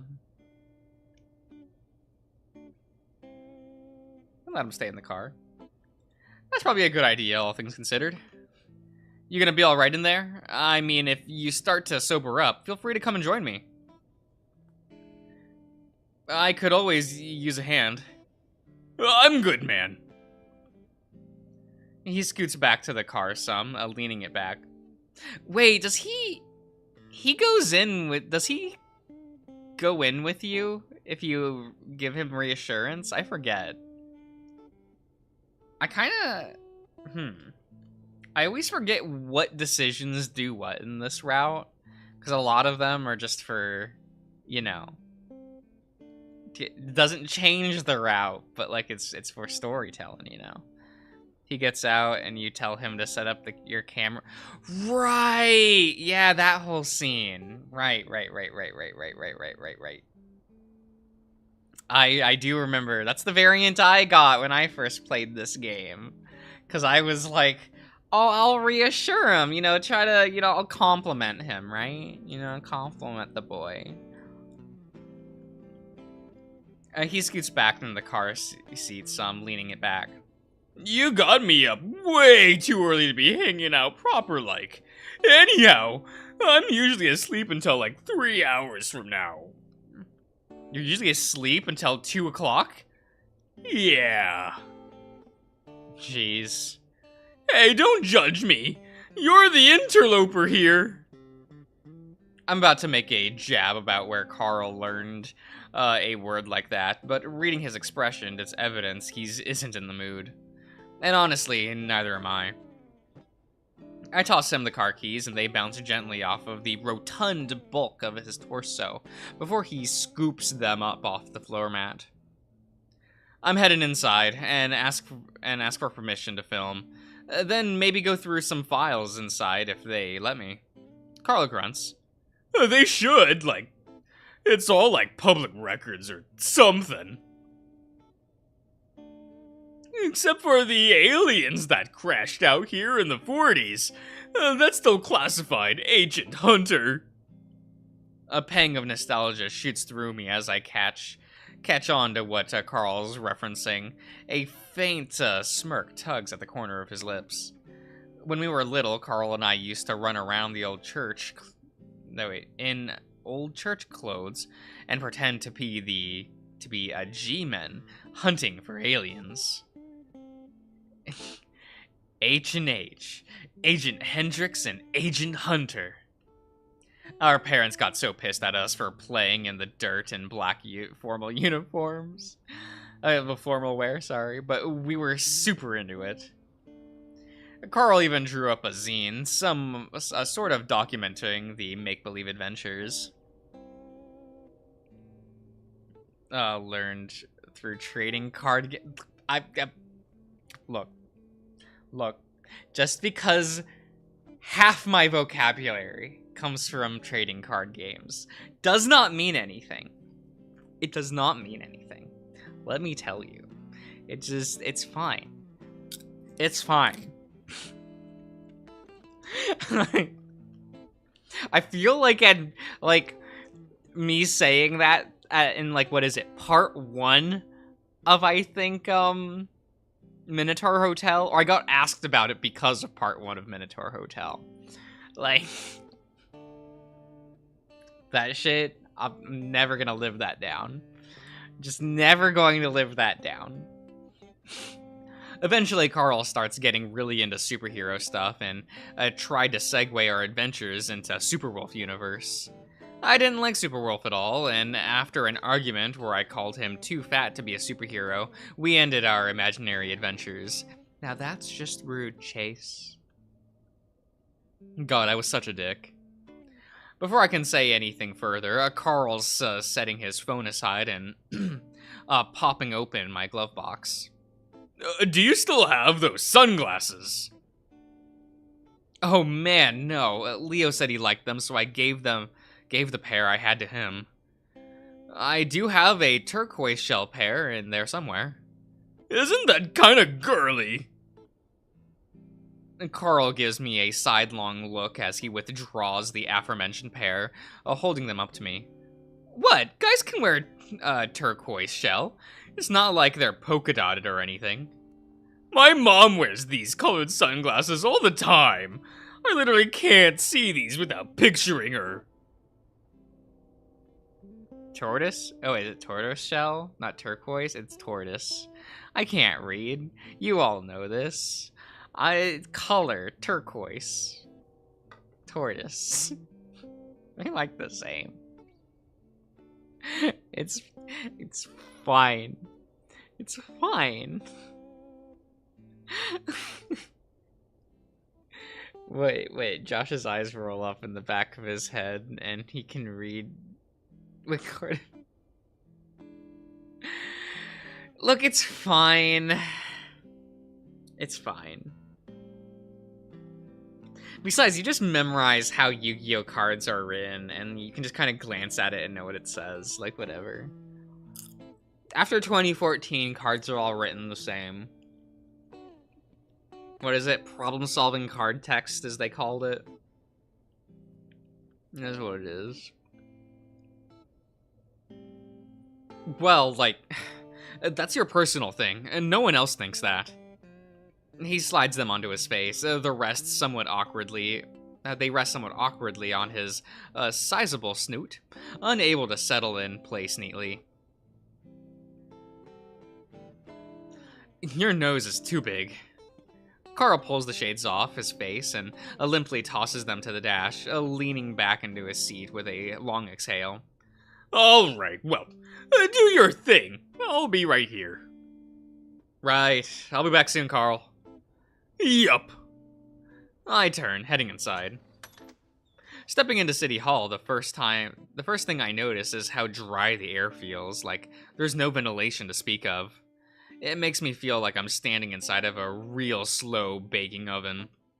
Half of me wants to run out and jump into the first body of water I can find, while the other half just wants to curl up into a ball and nap. Josh was a blind seer in a past life.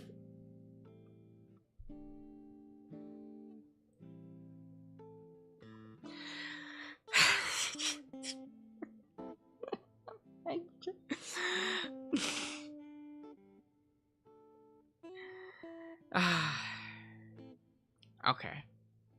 That's fine.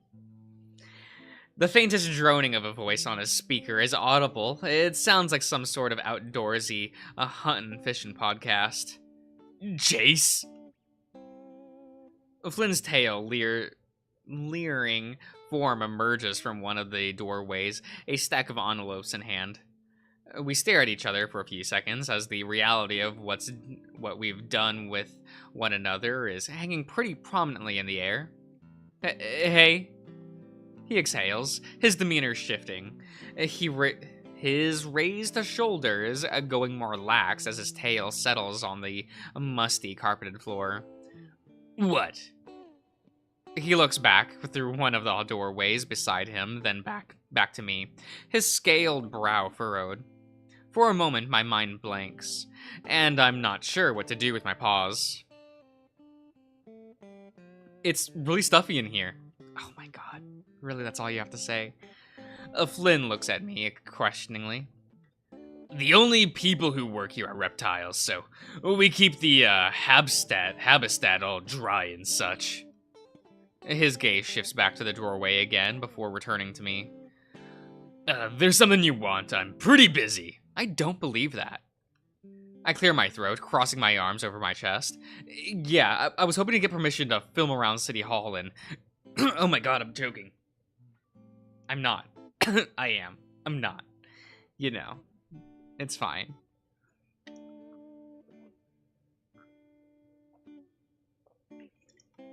Well, that's all that's left in that can.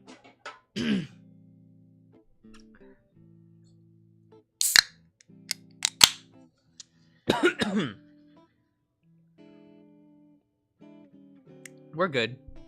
We're good. No need to worry. We're good, everyone. We're here. We're now. It's all good. What records were you looking to go through? Well, I don't know.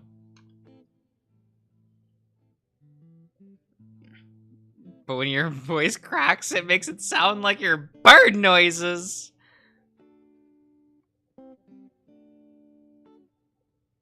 I mean, probably. I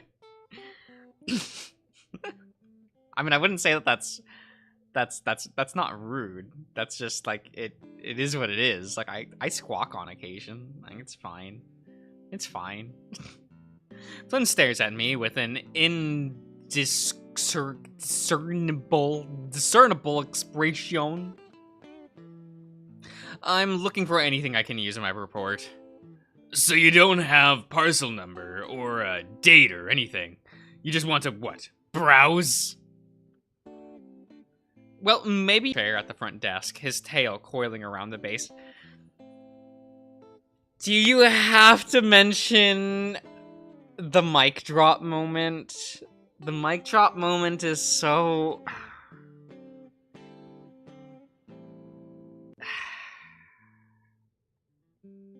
It happened, alright? Like, it happened.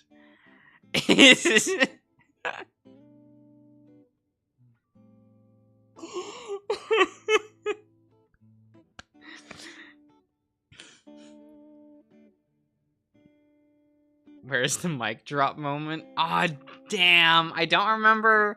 It was like one of the last parts that we streamed. One of the password streams with Darian, it happened. I want to say it was like the last one we did or the second to last one we did. And I don't know if we'll ever continue to do those.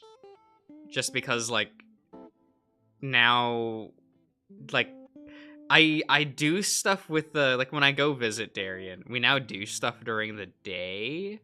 So we now record at the end of the night. And that was when we would stream. So now we just don't have time to stream anymore while I'm at his place. So I don't know. I don't know what we're gonna do about that. I don't know if I'll like continue that solo or if we find to just wait until like we find time again. But I don't know. It's awkward. It's awkward. He lets out a raspy exhale, making to take a seat in his swivel chair at the front desk, his tail coiling around the base.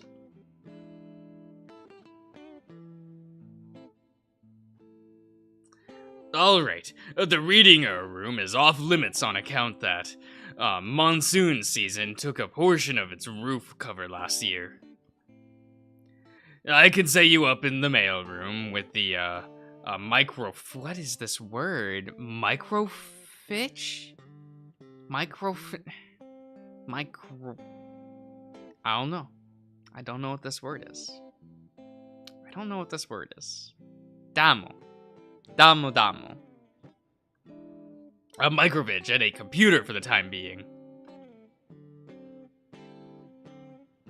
He grasps to the edge of his desk, staring at the tips of his fingers.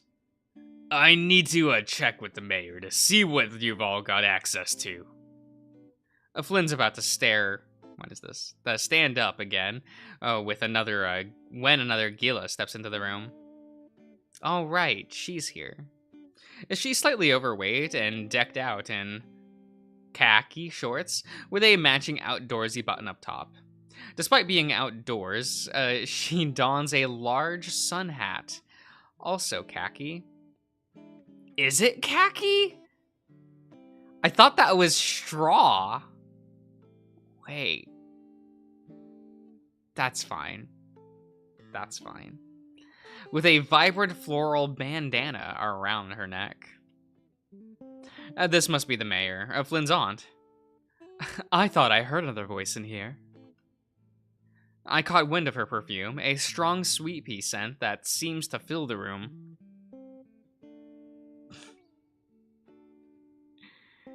You're iconic. It's stop. No.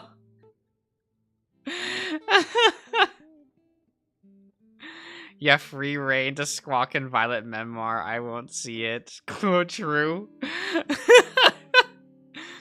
Truly, I can do anything I want in the Violet Memoir playthrough, and no one is going to notice.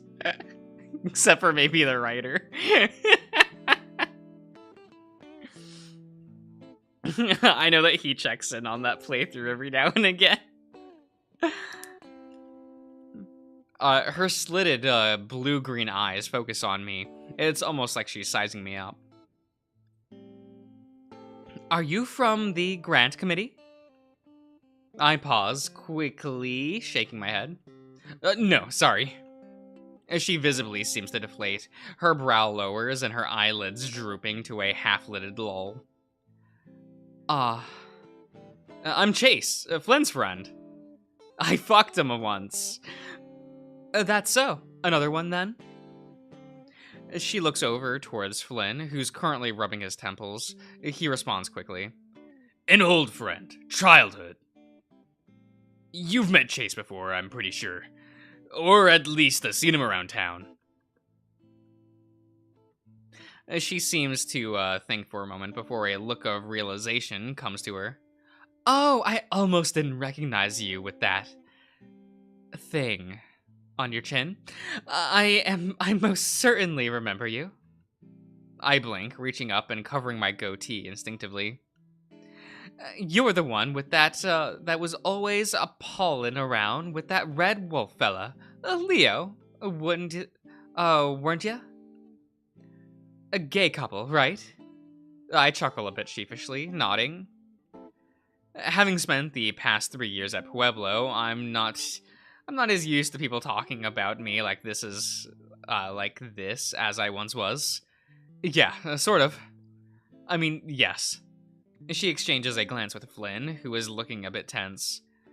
Chase is doing a school project on the town and wants access to the records we've got on hand. He fill out a request form yet? No, he just wants to browse, I guess. Well, it's only public record stuff that I want to take a look at. You still have to go through the process. Usually the requests are just for a parcel at a time. What sort of project is this for, Chase? Well, I'm a journalism major at the University of Pueblo. I have to create a documentary-style video report on something. I chose Echo. You ain't aiming to smear us in the general public then, are ya? Her tone suggests she's joking, but she has that same intense look that Flynn has, where I can't really tell for sure. No, Mayor. You know, we have a grant application that we're interested in putting out there that requires a video entry detailing the sights of the town. Would you be interested in that sort of thing? Oh, well, maybe. I don't know. I guess I'd have to know more about the project. Honestly, I can't imagine the sheer amount of sugarcoating I'd have to muster to create a positive report about this place. Fill this out. Flynn is pushing a form across the desk for me. The mayor clears her throat. Chase, where it asks for lot/parcel requests, can you just put all inventory? All right, will do. As I take a pen and from Flynn and begin to write, I see him look up at his aunt. All inventory? Yes. All right then. He huffs some idly. The podcasters on Flynn's computer speakers are going into detail about creating complex fishnets and trappings. I'll leave you two boys to it then. Welcome back to Echo, Chase. It's good to be back. Flynn subtly rolls his eyes, and turning back to his computer, the mayor just smiles before heading back to what I assume is her office. I finished up the form in silence, pushing it back towards Flynn. He squints at it for a moment before speaking. Any word from Leo? The topic change catches me off guard. I look up to see Flynn leering in close, his voice lowered. Yeah, he believed the whole spending the night at Carl's story. Carl went along with it. I ended up telling him the whole truth, though. I guess I just started feeling real shit about this lying thing.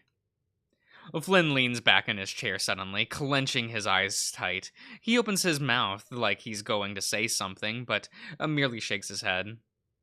Chase, you fucking realize that when this whole week is over, you just get to go back to college land. And I'm stuck here with the results of what your shitty choices are. You know Carl as well as I do. We wouldn't go telling Leo to start drama. And anyway, he saw us, by the truck. Flynn's eyes open, and he just stares at the ceiling for a moment. Fuck it. Let's get your musky ass set up with a goddamn county guest login, so you can access our GIS maps. Yeah. Chase should have started with that. A little bit. He scoots back over towards his computer, beginning to type something in. I catch a glimpse of his desktop wallpaper. It looks like some sort of waterfall surrounded by a lush evergreen forest. It's kind of blurry, like a smaller image stretched to fit the screen. I also see a few transparent stock image logos overlaid on top. We've got physical records.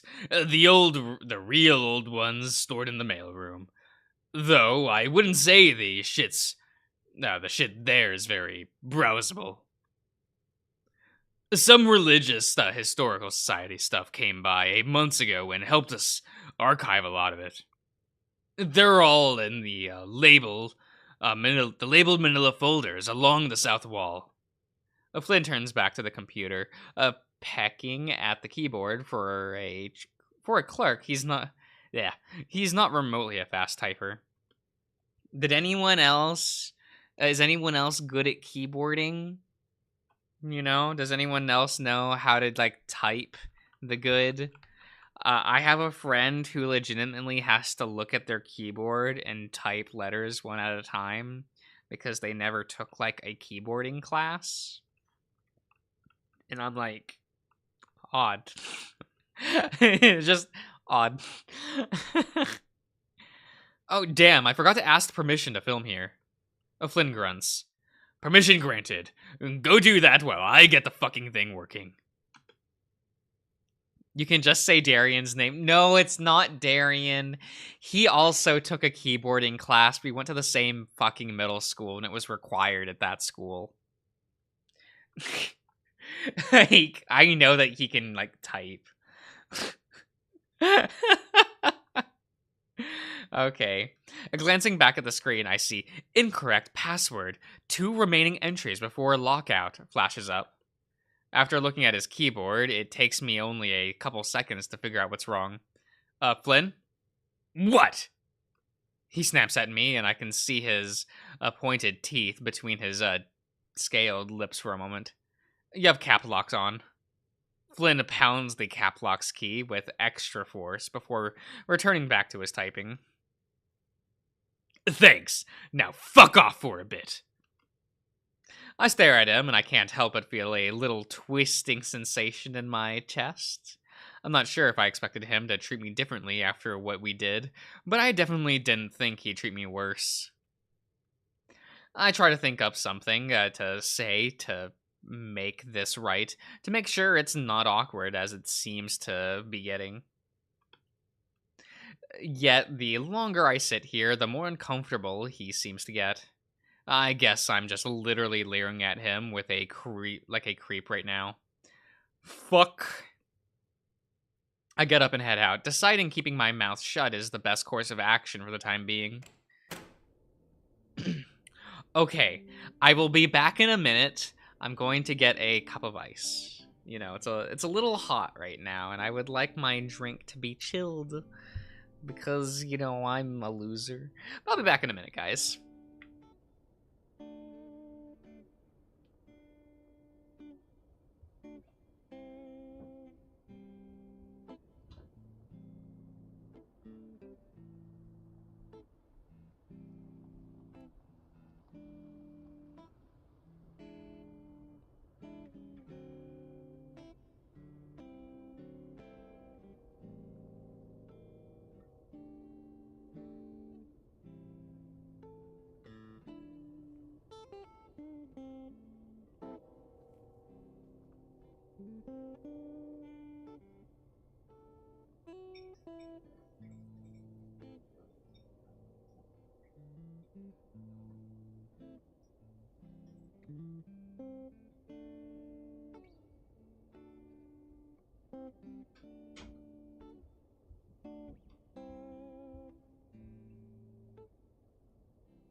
There, cup of ice acquired.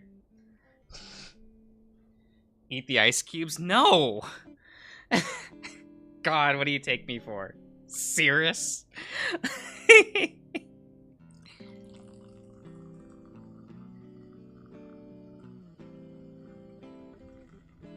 There we go. I should put my headphones back on.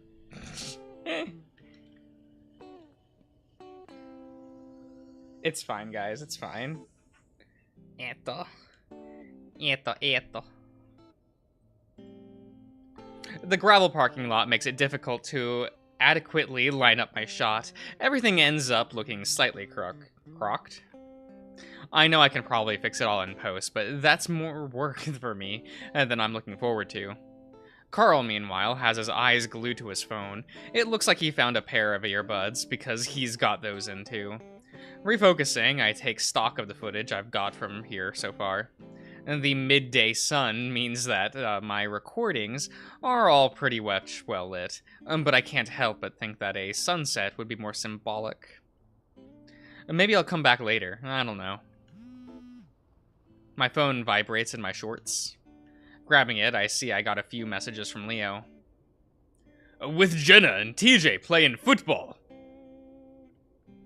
I assume he means soccer, but I decide now isn't the time to press him on word choices. This is the same day that you do it in... Is it? No, you do that on Friday, right? It's Friday in Flynn's route that you do that. I mean, in Leo's route. Right? Can't remember.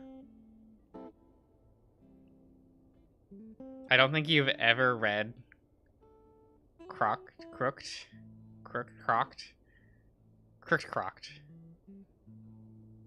I can't remember. It's fine. It's fine, don't worry about it. Still didn't. I just...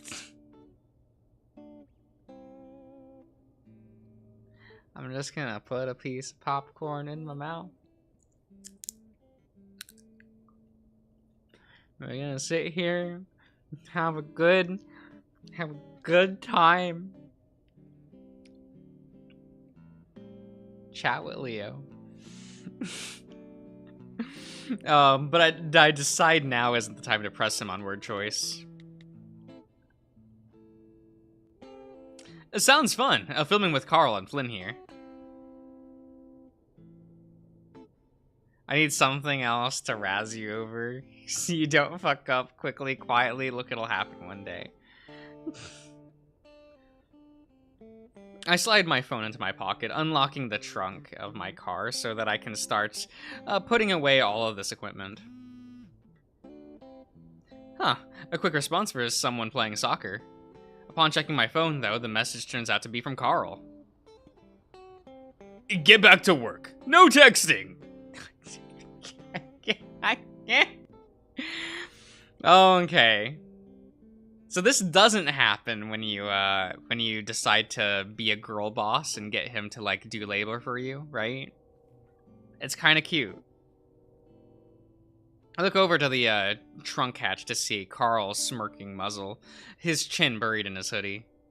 Stepping back behind the trunk, I begin to text back.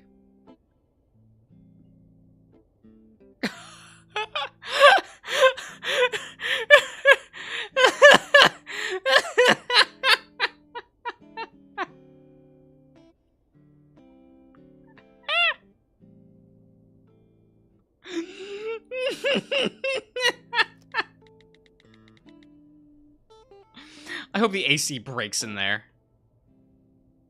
After hitting send, I set my phone down. I'm beginning to lock up the camera and the neon orange University of Pueblo hard case I borrowed.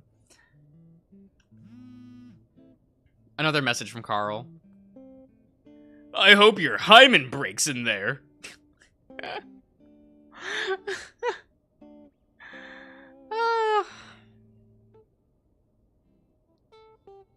Have you ever read the Yu-Gi-Oh card Crooked Crook? Yeah.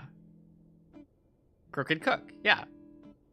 That's the really annoying deck that like tries to make him untargetable, can't be destroyed by like making him unaffected by card effects using the like the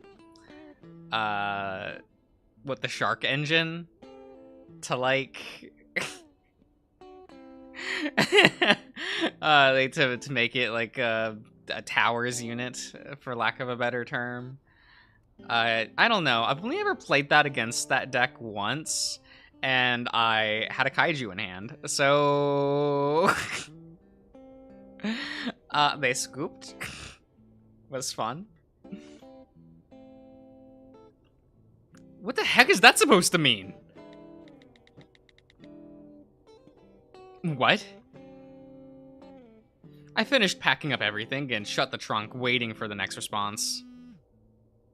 As if on cue, my phone vibrates once again. I also realize now that Flynn's standing at the City Hall entranceway with his arms crossed, staring furrow-browed at my vehicle. Why the fuck is Carl just sitting in your car? I throw up my arms and shrug, checking my most recent message. You know, 'cause you and Flynn are doing it now. Oh, God. I slap my paw over my face, taking a moment to make sure my phone screen is nowhere near Flynn's line of sight. The hell are you two doing? I got your shit set up. Stepping around the car, I text back. I don't have a Heyman, as far as I know. I see Carl inside the car texting rapidly. Flynn just dips his hands into his pockets, looking impatient. Well, you are an otter and have musclans down there. A third hole. Jesus. I decide that's enough of that exchange for now, sliding my phone back into my pocket. Oh, he's fucking stoned off his rocker, ain't he? Flynn is squinting in the window at the Ram, who seems to chuckle to himself. He ate too many edibles this morning, apparently. Oh, hello, Vanille. Leo? I mean, Leo's not here, sadly. Sadly, you know. We can go back. We can just go back and reread Leo's route again. Wouldn't that have been funny? If after finishing streaming Leo's route, we just started over? And just did Leo's route again? Right? Right? Would have been good. Good idea, right? Flynn looks to me, then back to Carl. Probably the best he's staying in this car then. Come on.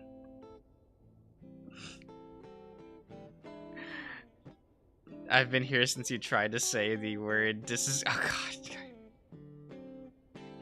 Look, I can't read, Vanille. It's fine. This is just my life. Words are hard. They're just these weird little symbols. They're just little guys, right? Like letters, they're just little guys that are lined up. And they're just, like, it's hard. Well, it's hard.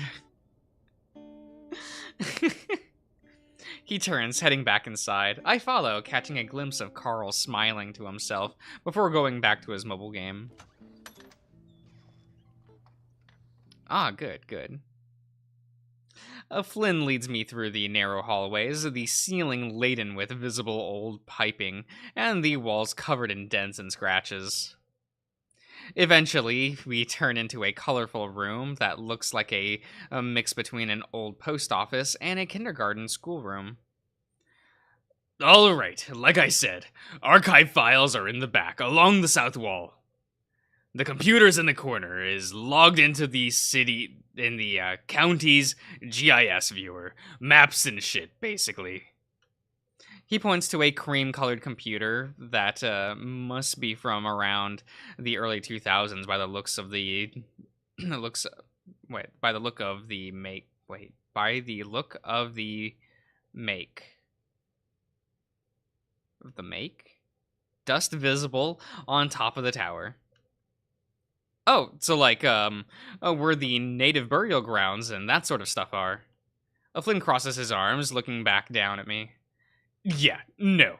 As far as I know, Meseta tribal government hasn't put forth any sacred site claims within miles of Echo. Wow, really? Just right, Leo. Fan fiction already? No. No, that's giving up. Really? Why's that? I don't have a whiff of shit's worth of a clue or care. Go ask Jenna if you want to be all weird about it. I don't think she has much ties to her tribe. Yeah, well, it doesn't stop her from being a bitch about whatever she sees fit. Whenever she sees fit. Flynn sucks in his cheeks, as if saying that left a bit of an unpleasant taste in his mouth. Flynn speaking less than kindly toward folks isn't anything new, but not usually about Jenna. He looks down at some papers in his hand, as if they suddenly were very important. Is this about what she said when you got Carl the lighter from the reservation? His slitted eyes flick back up to me, his lips thinned. You thought that was bullshit too, right? Well, I think she was still, I don't know, den mother mode with regards to TJ after what you did. If you want to get everyone talking again, you should just apologize. That all? There's a pause in the conversation as clouds cover shades the light coming in from the window. It's just about the lighter crap. Oh, it's not just about the lighter crap. She doesn't give a shit about me, and she really doesn't give a shit about Sydney. Oh, it's this track. Okay. Good. Is music on? Music on? Yes? I mean, it should be, right? I know a good track plays here. Yeah, music on. It just, the startup to this song is real quiet, right? It just is what it is. No, I don't have any, like, Leo fan fiction. I can't write. You expect me to know words? Like, I can't read. You expect me to write?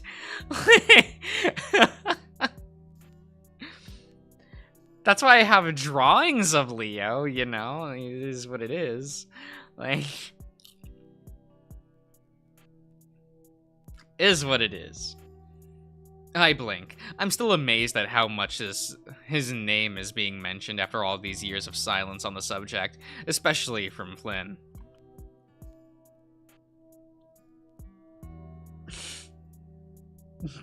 Oh my god. Terrible. We're not doing a fan fiction stream. That's not happening. You can't pay me to do that. He catches my expression and grunts. The Gilla rests the side of his hip against the sorting counter. When he died, all she fussed about was how it was affected TJ. Sid could rot for all she cared. That's not fair. We were kids. People react in that to that sort of traumatic stuff differently.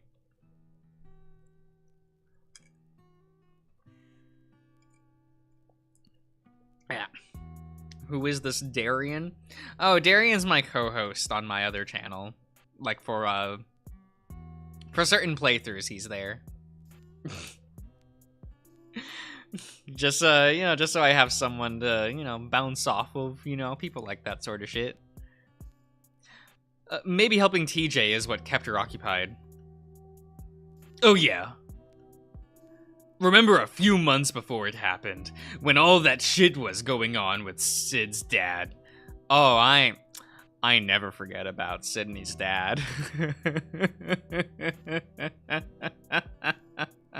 He's hot. And fucking Jenna. All she did was try to shield TJ from all the negativity of the situation. She tried to help, but he was different. I don't know. Fuck. We were just kids. Josh, no? Bad? What? Can I not compliment the dad? Like, Mr. Bronson is cute. Like, that's not an incorrect statement. I just think he's cute.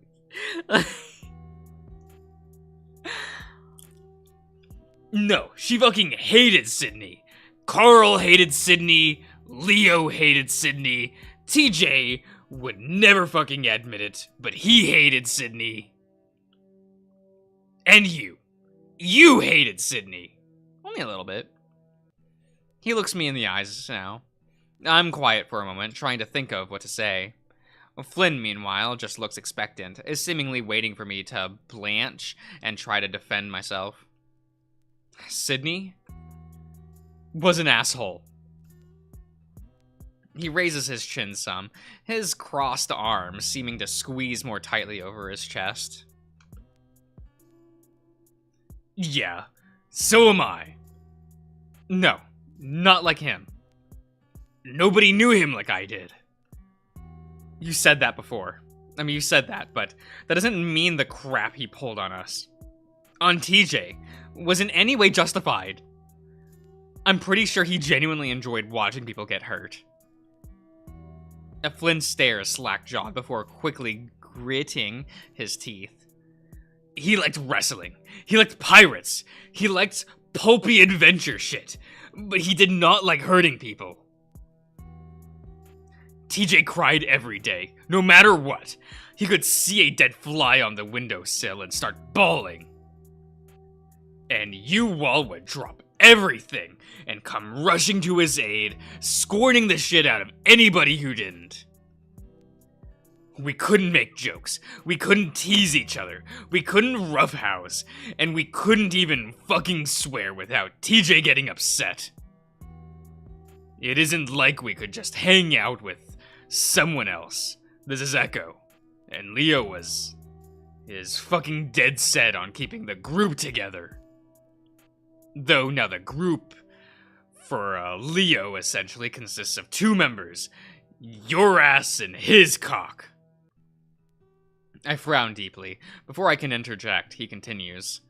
When Sydney died, you all convinced yourselves that he was a fucking monster kid, so that it didn't have to hurt as much. I ain't gonna apologize. Fucking hell, they should. Flynn uncrosses his arms, staring some at the soul. Is that word? Soul window of the cramped mail room. That's a cute scene. I like that scene a lot. The cloud lifts, the cloud covers lift. I'll be at the front desk. If you take something, always put it back where you found it. He turns, making his way down the narrow hall. I'm left alone. Everything feels real quiet now. Being with TJ sounds like a drag. Serious, it is a drag! Spending time with TJ sucks. This needy little kid. That's just like dance for me, puppets, dance.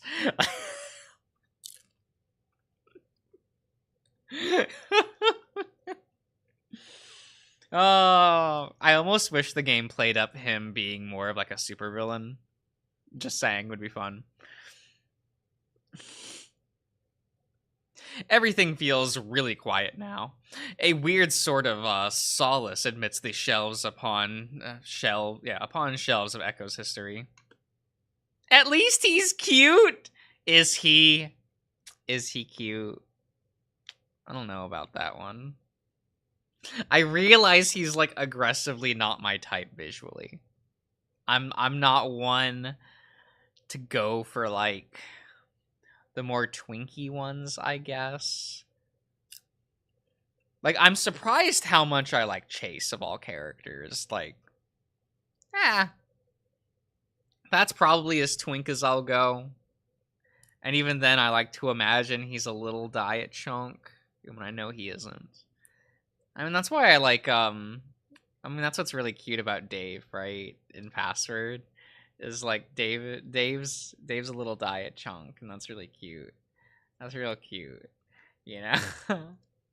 What about Cammy Boy? Cammy Boy is he's a long lad.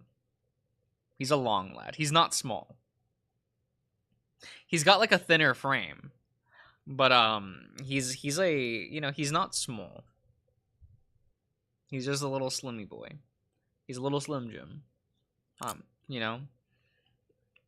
You like the goatee, don't you? I'm indifferent towards the goatee. I can take it or leave it. I'll be honest. Slim Jim Cam, I should not have said that. I should not have said it that way. I don't know what came over me there. It is what it is. I rub my face and muzzle, spitting a whisker as the previous conversation plays back in my head and begins to fade like a passing dream. With a slow exhale, I turn and head over to the archives. They all seem to be categorized by numbers, like 105-66009 or 107-21-001. I grab a random file off the shelf, 106-01-001. Flipping it open, I see a cluster of 15 or so papers and permits for a place called Adelaide's Thrifts and Pawns. It sounds familiar, and it only takes me a little bit of more perusing to figure out why. Near the exit of Route 93 to Flint Road, there's this faded old shack of rotted wood. Growing up, all that was left of the sign out front was Adelaide's Thrift. I think it's bulldozed now, though, since I didn't see it on the drive-in. According to these documents, Adelaide Vandenberg applied for and successfully obtained a business license and deed to the property in 1979. I'm guessing these folders correspond to a piece of property with Echo or a parcel. That helps some, but I still am not sure exactly where to look. I put the file away and move over towards the computer Flynn got ready for me. The screen displays an aerial photograph of Echo with little polygons drawn over it like a bizarre checkerboard. Clicking on one, nothing happens. I click again, and the pointer turns into an hourglass. The program starts stating that it's not responding. Damn it. As the hourglass rolls on the screen, I think I hear the front door down the hall. At first, I wonder if it's Carl, but the voice of a speaker that I don't recognize, then Flynn's. I can only make out a little of what he's saying. That's what they told me at the county office. You could have come here. The hourglass spins. When is this? The unincorporation? It shouldn't affect developers who... Finally, a little window pops up, listing owners, addresses, parcel numbers, links, the building plans, and other fields. It's slow as hell, but this is actually kind of neat, I guess. Curious, I scroll over the location of my old house and click. This time, it reacts a little faster. The complaint forms are physical. Not much of an online presence at. It's currently listed as abandoned and condemned. It looks like the people my parents sold it to ditched it real quick. I move back towards the archive, picking up my old house's corresponding file and setting it down on the counter. Opening it, I see a weathered floor plan of my old house dating back to 1986. Nothing here could remotely be considered of interest for my project. However, I put the file back where I found it. As I hear the increasing quiet rasp of Flynn's voice in the other room, I realize he's probably too busy to hold my hand with regards to where to look. Especially after the previous conversation, it might be best to just give him some space. I stare at the aerial display of the computer monitor, trying to figure out where to start looking. You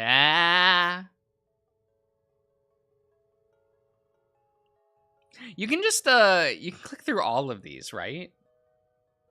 Or, like, you get the chance to click through all of these, right? Okay. There's something about the old mine that feels off to me. I love the mines. You know how I am. Unlike pretty much every location in Echo, the mine was the one place we absolutely did not play. Sydney tried to make us go out, make one of our scavenger hunt objects down in there once, but TJ told his mom and it was about it, and that was the end of that. After looking up the parcel number, I retrieve the corresponding file and lay it out on the mail counter. This one has an archival notice attached to the front. I guess my hunch might be right. Opening the file, the first thing I note is that there is a seriously large number of documents here, and even a laminated old photo. Oh. Huh. That's a hell of a lot more verdant than these days. Might have to do with the damming they did up north in the 50s. That is not the normal hand I'm used to seeing for Chase, but okay, I understand. I understand. Oh, what? Play with the rotting corpses? Oh my god. I'm guessing the CM 1915 is referring to the year the photo was taken. Within the folder itself, many of the documents seem to be legal in nature, including documentations about a lawsuit of some sort. The ones on top seem to relate to the tourism program Echo tried a decade ago. There's a few papers about the historical heritage grant, and the installation of a bench and 2 lampposts outside the mine's entrance. There is even reference to a large placard. We need to change how people say this word. We should get everyone to start saying placard rather than placard. Placard. It sounds better. Installed into the side of the rock face outside. Oh, but I don't remember ever seeing that. Following this, there's another folder within that contains some condemned notices and squatter eviction dating from 1970 to 1975. Said folder also notes a work order for the installation of rebar bars in the front mine to prevent entry in 1976. Next, there's the actual lawsuit documentation itself. The lawsuit contributed in part to the official closing of the mine during the war in 1942. It doesn't sound better. Look, Ian. It's funnier.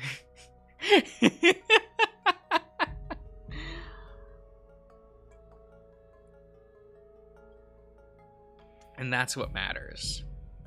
It matters that it's funny.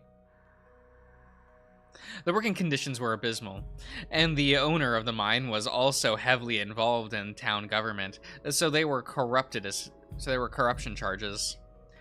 The Danica mine, also known as the CSCG, a copper, silver, coal, gold mine, was the most in-demand employer in the northern portion of the state for decades. This was a little part due to management by the owner, but rather the natural condition of the mine itself. The structure of the bedrock kept cave-ins unlikely, and his chemical composition kept the temperature stable and somewhat bearable. Flooding was of minor concern due to the low water table of the region. In other mines within the state, miners may have been expected to stand in 2 feet of dirty water in 40-degree temperatures, all while the threat of a cave-in loomed amplified with every strike of the sledgehammer. Yet even still, the mine managed to make one of the highest casualty rates for its workers in all of the Southwest. The suit argues that it was at root due to severe negligence by the owner, Gregory Briggs.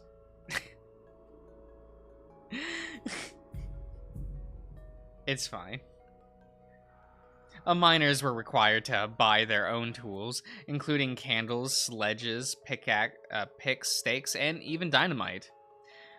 Say the line!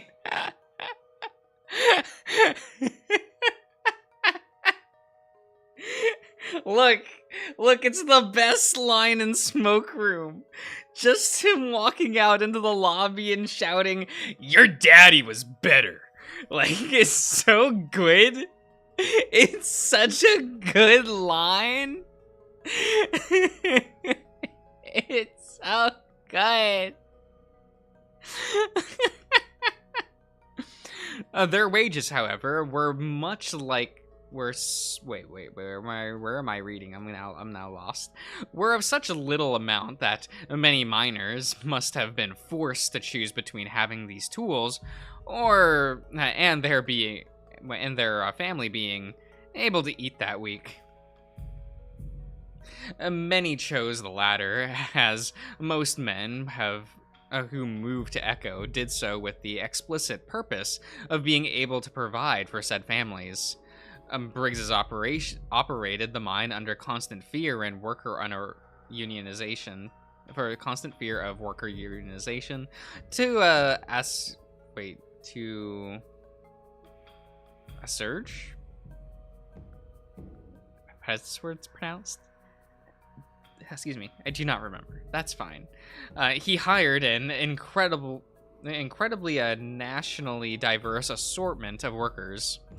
His rationale, though denied in court, was to ensure that no group of workers spoke the same language, thus reducing the chances of collaboration.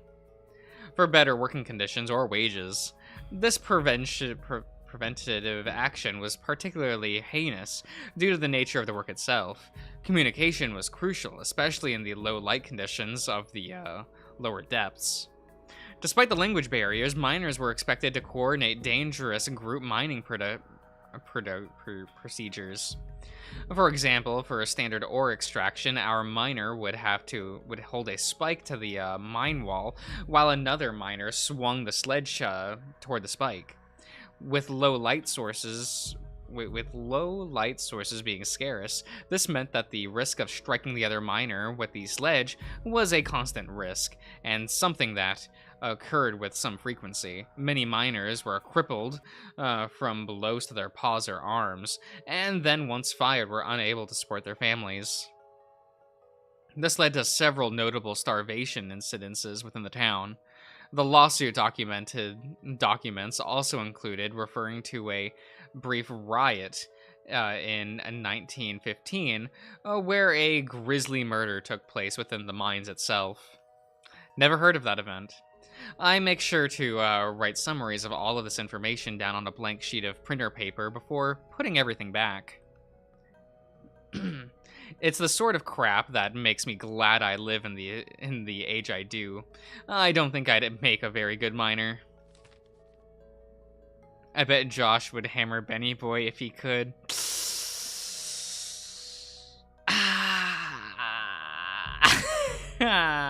Depends on what we mean by hammered. Alright, that's that, I guess. I guess we'll just go down the list, right? We'll just go down the list. After finding the parcel number for the GIS thing, I can't seem to find the corresponding file to its... it's like it doesn't exist in any records here, or it might just be misplaced. I'm going to go with the secondary theory. Maybe I'll ask Flynn about it later. Okay! City Hall has a lot of mysteries. I assume most of the really old stuff isn't on file, but I'd be curious to see what's there regardless. After looking up the parcel numbers, I retrieve the corresponding file and lay it out on the mail counter. This one has an archival notice attached to the front. That's good. Hopefully that means there is supplementary information in here. Unfortunately, upon opening the file, I see there aren't that many documents. There is, however, a marked photo of some sort wedged between the folder edges.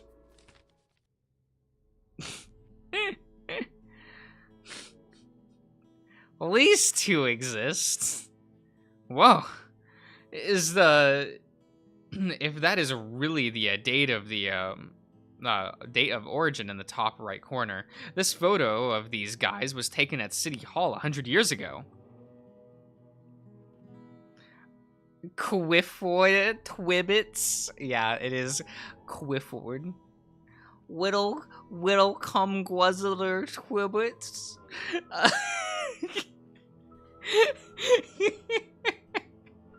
I look back down to the folder, finding a caption note for the image. Is Sheriff William Adler left, and Wensleydale researcher Quifford Twibbits, right, at town meeting to discuss Echo/Meseta tribe relations. Why would Cliff be there? Why would Cliff be there? He's a, well, I mean, I know that he's like doing research for the Meseta tribe. Yes, I know. But he's like a nosy little bitch, so who would want him to be there for this, right? Adler? I just realized now that that's Jenna's last name. Not Jenna, Janice's last name. Must be a distant relative of hers. The rest of the documents in the folder just seem to consist of proposed additions of and use charges for the buildings. A lot of them didn't pan out. There is a city government roster here, though, and the list is historical election results for the town going back to the early 20th century. Surprisingly, Flynn and his aunt aren't the only Moores I see on the list. It looks like the Moores family have been involved in public office in some capacity as far back as 1914. Oh man, what was his name? Porter. Porter, right? The lesser of the brothers? Yeah. I don't know, does anyone like Porter more than Beckett? I'm a Beckett kind of guy between the two of them. Which is doubly surprising. Noting the prejudice against reptiles that was pretty heavy back then. This whole negative stereotype about them being evil and controlling the government that persists even today. And it's pretty weird a family like the Moores managed to keep getting elected back when the ignorance level were much higher. But Porter slays. Okay, sure. I go ahead and put everything back in the folder before returning to the shelf. So what's next? Carl Mansion. What a mansion! Yes, we made the joke. We good. I know enough about Carl's family to know what his house is seriously old. That his house is seriously old. His great something or other is the town founder, after all. The place had been seriously modernized into a more stucco adobe style, but there's some history underneath all that. Growing up, Carl overheard all of this and started thinking the place was haunted. It freaked him out pretty badly. So much so, his parents basically begged me to have sleepovers with him during the weekends and even some weekdays. Not that I minded, of course. Carl had all the video game consoles that were out, and his parents bought him rated M games. I got to stay up late with his giant TV, blowing up aliens and running over hookers. I remember he started to become less afraid as time went on, and his parents stopped asking me to come over as much. So of course, shitbag younger me told Carl a bunch of stories about a ghost bride who I said I saw standing outside his house at midnight. And that's how I got to spend my whole 5th grade summer vacation living at Carl's place. After looking up the parcel number, I retrieved the corresponding file and laid it out on the mail counter. This one has an archival notice attached to the front. Now that's pretty surprising, an account that it's a residential lot. Opening the folder, a photo placed in front of all of the documents immediately catches my attention.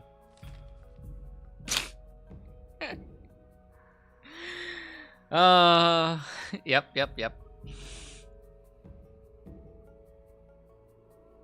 Wow. A part of my mind immediately flashes back to Leo, but even he wasn't anywhere close to being this defined. I guess life in the early 20th century will do that to you. I should probably read the caption note for this that was attached. Sheriff William Adler rests after surviving the partial collapse of the Hendricks Castle. We have not seen this event yet, have we? This has not happened so far in the smoke room, right? I wonder what route it'll be in. The Hendricks Castle? Below the notes are some rather old, rudimentary building plans crumbling at the edges. The penmanship is all weird cursive, and I can't read it. It looks like a little like It does look a little like Carl's house, but much, much larger. What follows are a series of deed transfers from various members of the Hendricks family, and eventually more modern building plans. There's even a cutout from a magazine, Southwestern Modern, which shows off the kitchen space back when it was first redesigned. I noticed something wedged in the back, a beige piece of paper that doesn't look like anything else in here. A poem? Why would this be here?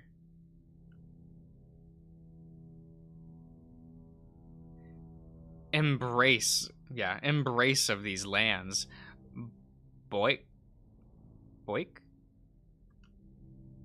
As black takes the sky, hot turns to cold.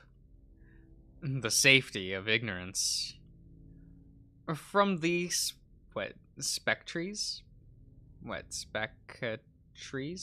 of the day. Shut their eyes, they wail, for the dark blanket, and to save them from hell. And the blonde tarantula pulls itself from the depths, wrought within and without, in search of a suitor who will not live past the vehemence of its love. I flip over the poem and set it down on the counter. On the other side is a note of death for reference in an estate transfer. It's for a James Hendricks who passed away in 1913. The cause of death is listed as poison/infection. Tarantula. This is pretty unsettling. I didn't think tarantulas were poisonous. I mean, I know they aren't because I fear searched that information online one night after seeing one on my back porch at 3 a.m. I guess that poem was some sort of informal epitaph for this guy. Regardless, it's a shitty way to die. I slide the poem/death notice back into the folder and make a note of it for the project. Relatable chase moment for Fur. I mean, is it? I mean, I guess I do look up a lot of shit. I'll, hear people say something and go, is that true? And then, Google it, you know? It is what it is. I think that's all of this, parcel, so I place the folder back in its slot on the south wall. As I turn around, I see the mayor standing in the doorway. She's peering at me quizzically. A little startled, I straighten up. Oh, hi, Mayor. I was just finishing up. She's watching me speak, staring at my mouth and not my eyes. It's honestly freaking me out a little. She doesn't respond. Mayor? Make sure you put everything back where you found it. Oh, yeah, don't worry, I did that already. Did you now? She steps in the room and picks up a folder from the edge of the counter. I recognize it as the one for the abandoned mine. Oh, I forgot that one. Sorry. She stands there with the folder held out, waiting for me. I quickly move and take the folder. I try to ignore the hard stare I feel at the back as I walk to the archive wall. Far left end. A second cubby from the top.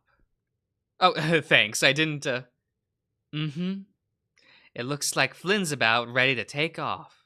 You gonna give him some company? The way she phrases that makes me reconsider a hasty response. Sure, I can hang out with him and his roommate. You have a boy in your car. I blink. I have a Carl in my car, yes. He wanted to hang him back while I did all the work here.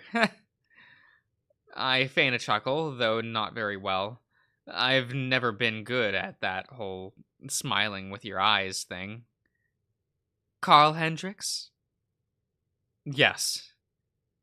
Have a good rest of your evening, Chase. Thank you, Mayor. You too. She moves on down the hall. After a moment, I follow suit to meet up with Flynn at the front desk.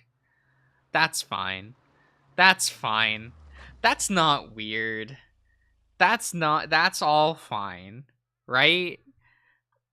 It's just not weird at all.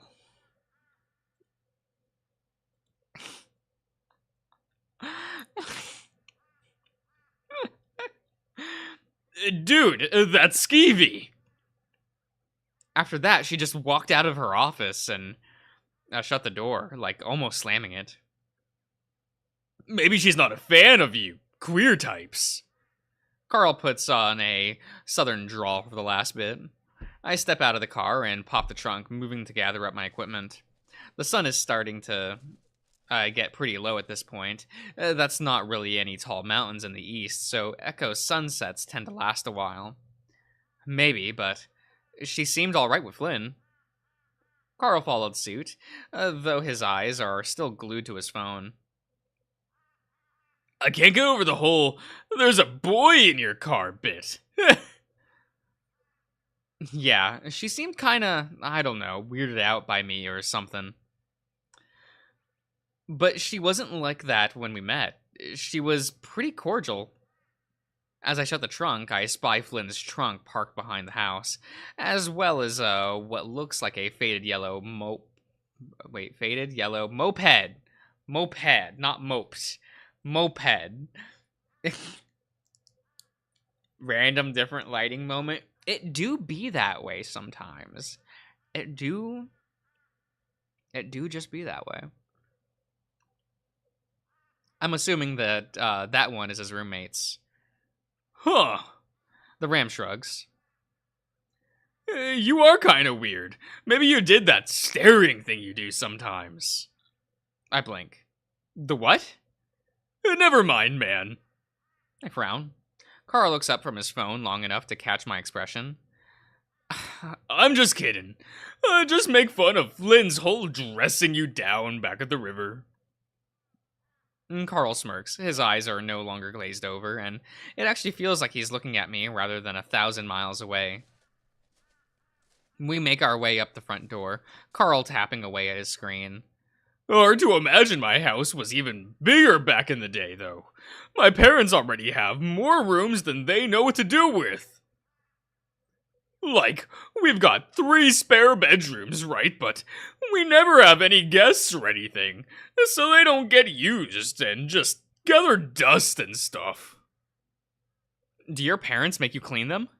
Carl rolls his shoulders, idly wiping his hooves upon the rough palm fiber floor welcome mat. Welcome. Yes. Sometimes. Knowing Carl, that means pretty much never.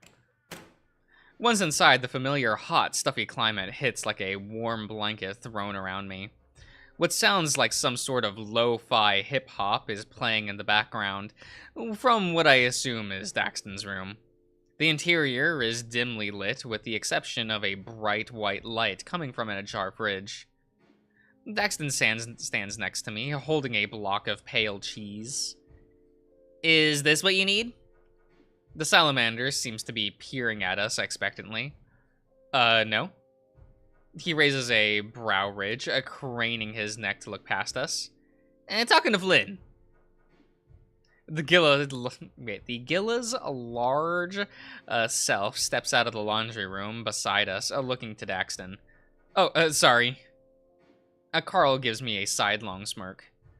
That's the provolone. The recipe needs, a Havarti.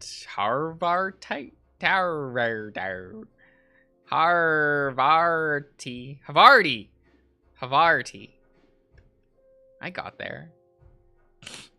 Flynn steps past us without much acknowledgement, moving to the kitchen beside Daxton. Rude. We have a block of Havarti, but it's in the freezer. There's this thing called a defrost setting on the microwave.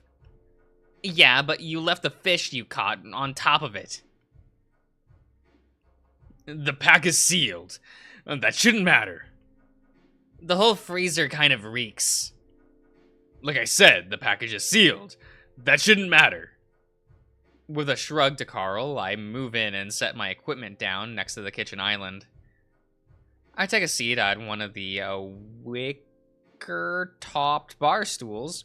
Carl lingers in the entranceway a bit before moving to sit on the stool next to mine. Flynn wordlessly goes to the fridge and grabs two bottles of light beer, popping the tops and setting them down in front of us. Thanks. I'm not 21 yet, legally, you know. Flynn shrugs, uncaring, before getting a beer for himself. Looking around, the countertops are pretty free of clutter beyond some Meseta Community College letter and a heavily used black notebook. But, like, would he heat up the whole thing and then...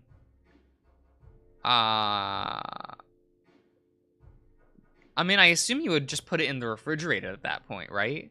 Like, you would move it from the freezer to the refrigerator, right? You know, since you've now defrosted the block of cheese? I would assume. That is me assuming, though. The notebook is labeled World Building of Fictional History, a 204. A few water stains have shriveled the edges of the pages. Daxton places the provolone back into the fridge and places the alleged fishy Havarti on a plastic cutting board. Meanwhile, Flynn is now at the sink washing vegetables. Daxton grabs a small knife and finally glances back at us. Welcome back, Jace. I wave a bit limply, wristedly? Okay. Hey. He smiles, then shifts his gaze to Carl. The Ram looked up from his phone a little apprehensively. And hey, I've seen you before, but I forgot your name. Sam something? Carl, he answered, his voice quiet. Oh. Well, good to meet you. Usually you're kinda in and out of here real quick when you do come by. Yeah, Sans. It's, you know, the eye flash or whatever. Carl shrugs. Yeah, same. The Ram's gaze flicks back to his phone. Carl typing something. Daxton frowns slightly before shifting his focus back to cutting cheese. Looking over, it looks like he's texting. The contents of said message being... Hey,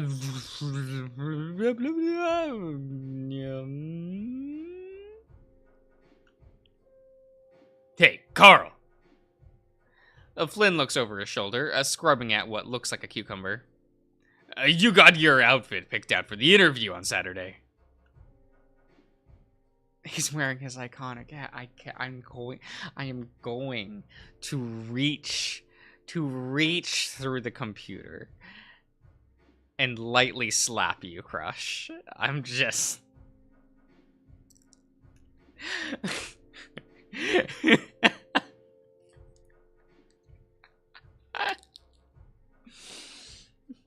Yup. Wait, what? Carl, you have a job interview? Yup. I find myself smiling a bit. Carl didn't tell me about this at all. I'm surprised he didn't mention it earlier. That's great, where at? Carl stops typing, his lips pulled a bit tighter around the edges of his muzzle. It's in Peyton. Peyton Print and Design. I'd be like printing copies and making people posters. Oh, the print shop by the mall. I know of it. What do they pay? Minimum wage. Not that it matters, though. Daxton looks slightly confused. I turn to him. Carl's parents are pretty well off. Flynn stops what he's doing, going to the fridge and taking a box of strawberry popsicles. He drops it down on the counter beside Daxton. The salamander startles some, looking to Flynn, then the box. Flynn points to the Hen's ice cream label above a logo of a weather vane with a chicken on it. Carl's parents' company. Daxton lets out an astonished huff, looking for some sign of fib on Flynn's muzzle. No way! Way! I'm the ice cream boy! Daxton blinks, seeming to look at Carl in a new light. And that's real cool. Carl looks off to the side, then back to Daxton. Glad you think so, I guess. Flynn takes a popsicle back out of the freezer, returning to the station at the sink. Make sure the clothes you got are fucking fit right. Can't remember the last time I saw you dress up. It fits, dude. My parents drag me to all sorts of black tie events and stuff, where I have to stand around and lie about my career goals. You haven't done that in ages. I went to the charity gala like 2 years ago. You mean 20 pounds ago? Most of it's muscle. I'm not calling you fat, lardass. I'm saying that when it comes to time for the interview, and you come in with a hoodie and cargo pants, they're gonna think you don't give a fuck. I mean, they kinda don't, you know. Oh, the fuck you don't! You really looked forward to disappointing the shit out of your folks again. They're used to it. Jesus fucking Christ! Daxton and I exchange an awkward glance. I'm half tempted to follow Carl's lead and start pretend texting. You work at the freight yard for years and were miserable. Can't blame me for not looking forward to the same sort of thing. Carl feigns a raspy chuckle, though by the jittering of his hooves against the bar stool, it's apparent he's tense. And now I have my own house. I see his slitted gaze shift briefly to Daxton, who looks like he's concentrating very hard on cheese cutting. Mostly. In print and design, that's basically working with all of the same computer shit you do for your art crap. Seemingly to note an opportunity to diffuse, Daxton chimes in. Hey, you're an artist, Carl? Shit, by like the loosest definition of the term, I guess. Flynn just rubs his temple some, shifting his attention back to the cooking. He places the freshly washed vegetables into a metal pot, and on the stove with one of his steamer lids things on top. What kind of art? You, don't seem like the oil-based pastoral type. Carl blinks. I hear Flynn grunt, derisively.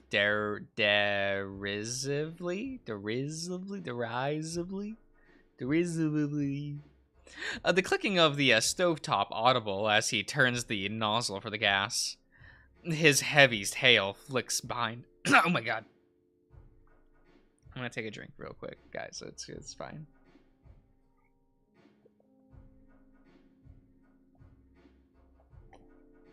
There we go. I'm not choking. That didn't happen. That was your imagination.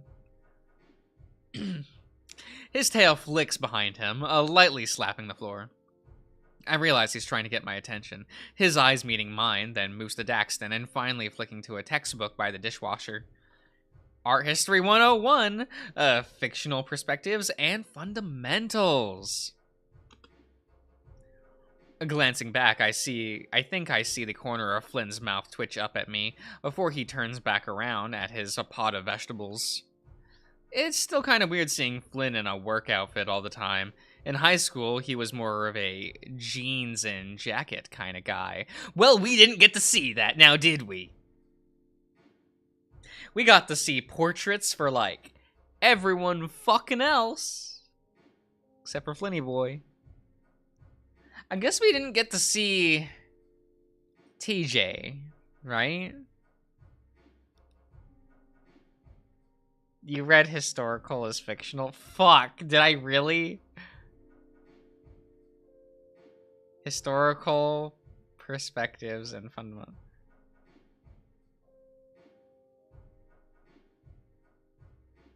I mean, I saw the word historical. I thought I read historical.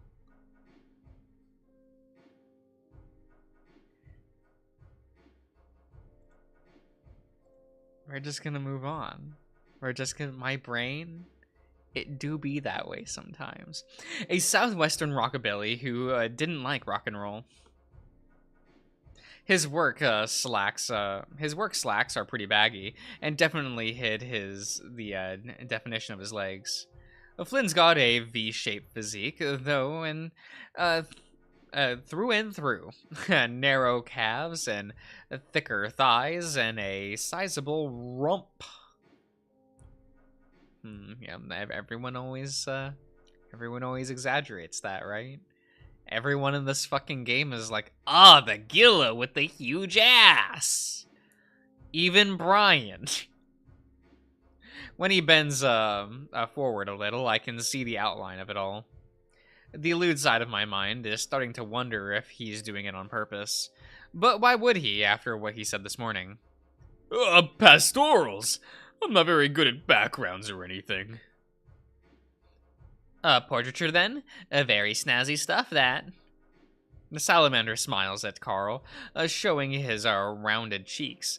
Carl just looks at him confused. Dove! I decide now's a good time to interject and spare Carl from Daxton's entry-level college art class inquiries. Carl draws pop culture characters stuff mainly, I think. I haven't really checked out his portfolio in a while. Superheroes, comics, that sort of thing. It's really good stuff. I mean, you could have been like... He said pop culture, right? You could have been like, he's into pop art, you know? That way you can, because that's what I'm pretty sure that's how it was always referred to in, at least in my art history classes. So you could, like, appeal to Daxton on that level, you know? Try to be a little, a little pretentious about it, you know? It's not. He pauses, shifting his phone to his paws, akin to rolling putty. But does Chase know that? I don't know. Since superhero movies became real popular, everyone draws that stuff now. Most better than me. It's kind of a dead-end style, I guess. Can't make any money from anything I make. Carl sounds more like he's quoting something rather than stating an actual opinion. Daxton's raises a brow, nodding in acknowledgement. And there's a pause, and the only sound of the bubbling water. Wait, the bubbling of boiling water and Daxton's knife hitting the plastic cutting board. Well, not if you draw them with their clothes off. The salamander tries to put on the most innocent face. The last for about 3 seconds before breaking into a wry smile, and at Carl's groan, the ram taking a long swig of his beer. He's grinning too now, though. Everyone online tells me that, but I don't know, man. Every time I try to draw Chaos Wolverina's tits, they look more like big-ass furry eyes stuck on her chest. And Daxton laughs, and I find myself chittering a bit, too. You could try to draw guys instead of women, or if women are giving you too much trouble. You'd like that, wouldn't you, Chase? I don't like superhero stuff like that. Well, I wouldn't judge you if you did, Carl. I've written a few awkward sex scenes in my day. You're a writer? That I am, at least trying to be. I'm taking creative writing classes at Mesa to get better. The folks really wanted me to go into marketing like them, but I'm not really into it. That's lucky. I'm having to go into debt, so I'm not sure if that's lucky. Hopefully one of the books I'm working on sells well. Most people don't read these days. I mean, they do, but it's moved, right? I know a lot of people that just buy books on their phone. And, you know, through, like, digital services. Though I don't know many people that buy physical books anymore. That's mostly dead. You know how it is. The salamander places the cut up cheese upon slices of rye bread, and then puts the bread on a cooking tray, sighing as he looks to Flynn. Not everyone can suffice off coming home from work and staring at a wall for hours like you, Flynn. I hope that's not true. That's probably true. That sounds like Flynn. Some people like some degree of mental input, yeah? What? Oh, Flynn flicks the stovetop off, his eyes lolling and his brow ridge furrowed. Daxton passes him with the tray of rye and Havarti, sliding it into the oven.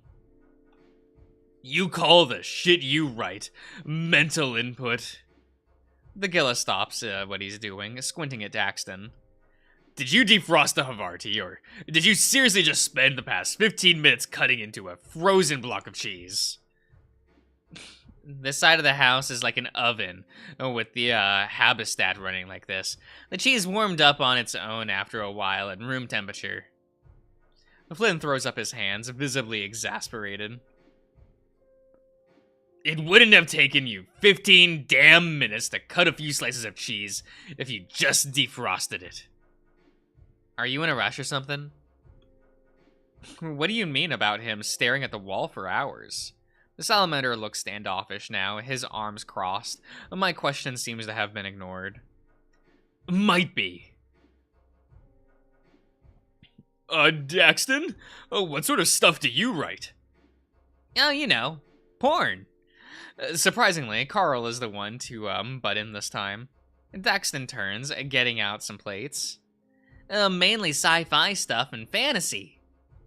You know, Adastra, right? Oh my god. Every time.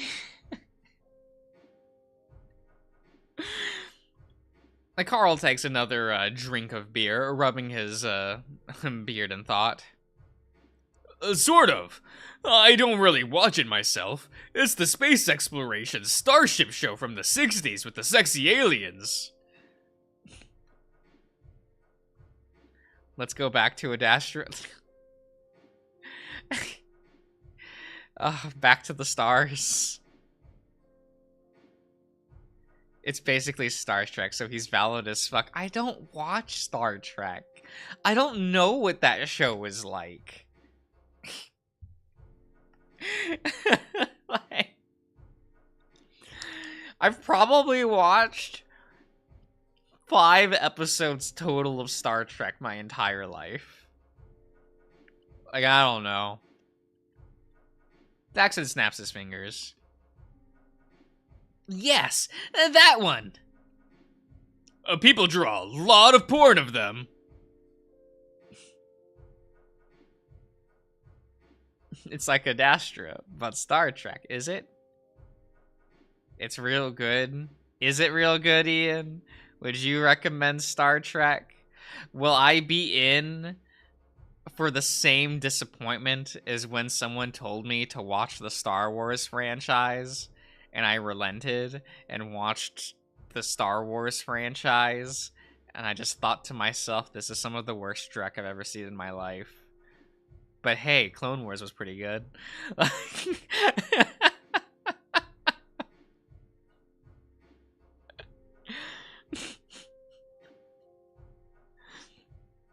I'm aware. Anyway, I used to watch it a lot with my little brother growing up.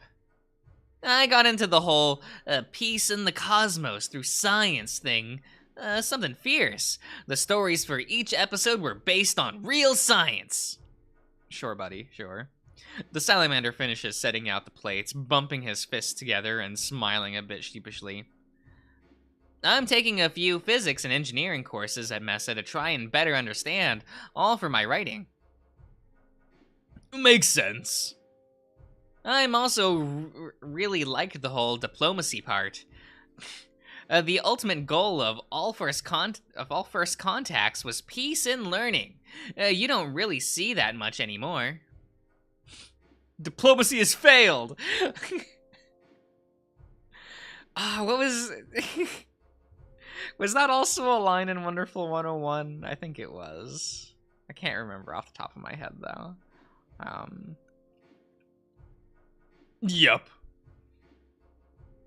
I mean, that's a game I should probably pick up, but I only have it on the Wii U, and that's, like, annoying, because then I'd have to, like, break out the Wii U from storage and plug everything in, and I'm not gonna do that. I say storage, right, in quotes. It's more like it's sitting unplugged under the TV, but, you know, storage. But I know they ported it to the Switch, so maybe I'll try picking it up on the Switch and then play that version. I really liked Wonderful 101. That one's that's my favorite Platinum game. Where I'm like, Bayonetta who? No, Wonderful 101. It's better in every way. Like Like, the one episode from Season 6 of Frontier is a really good example of that, and it really inspires a lot about what I'm writing in my story. The phone vibrates in my pocket. A message from Leo. Is the New Age Vita? They came out the same time, right? Those were in the same console generation. Hey, oh, you're not at the motel? A sort of sinking feeling takes hold in my chest. I can feel Flynn looking at me from over the counter as I type my reply. With Carl, Daxton, and Flynn about to eat dinner.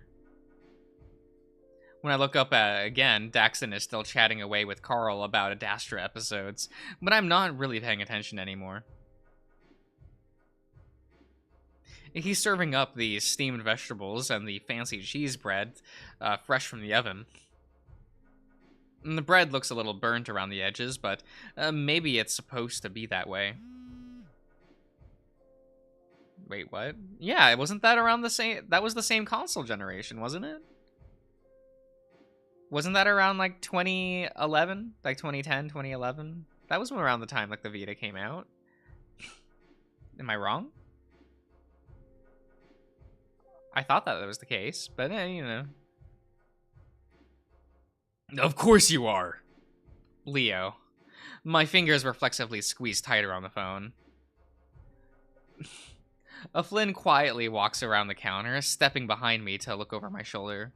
At first, I think he's going to say something, but he doesn't. He's silent. With a sharp exhale, I begin typing my reply. We can all hang out tomorrow. Found some interesting stuff for my project at City Hall. Flynn makes a noise, though I can't really tell whether it's of encouragement or disapproval. Need to talk to you, one-on-one. I'm not looking forward to that decision. I'm not looking forward to making that decision. Like, I want to get the one scene at City Hall, so I have to... I reply. About what?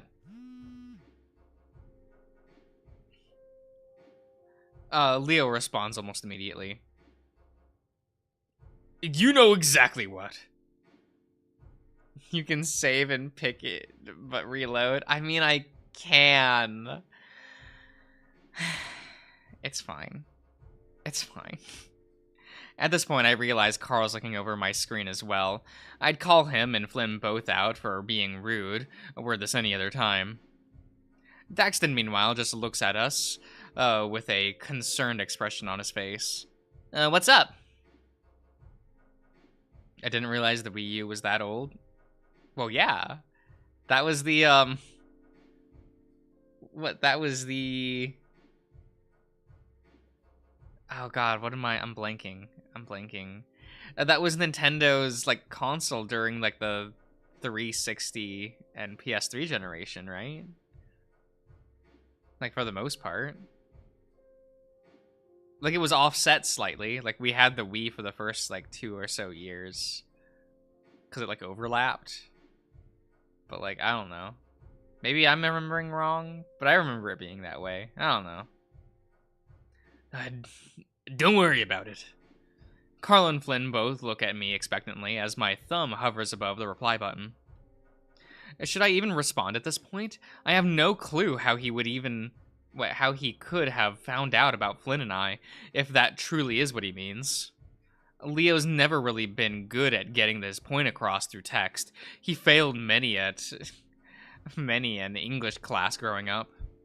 He always preferred to talk face to face, so maybe if I can be convincing enough in person, he won't be so worried. Or maybe I should just tell the fucking truth. I hate this. I'm not even sure I did anything really wrong, but I can't help but feel like garbage. And now my, pseudo infidelity, a lying game, is becoming a spectacle. There we go. I decide I might as well respond with at least a somewhat true response now. No? I shove my phone back into my pocket, and Flynn steps back.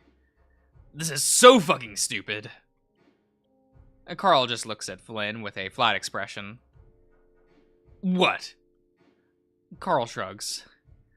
Like I said to Chase earlier, man. I won't say anything. Daxton quietly chews on his very crunchy cheese bread, looking at us from the other side of the counter. Drama? Yup. He moves from my side to back over around the kitchen island, grabbing his plate of food and taking a big mouthful of broccoli. You all want to watch some Ad Astra? Please, no. Not again. I'm tired.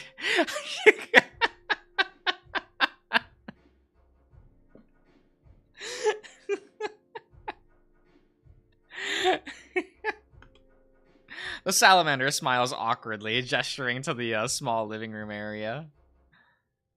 I'm down. Let's fall in love with Amicus again. I don't like Amikins.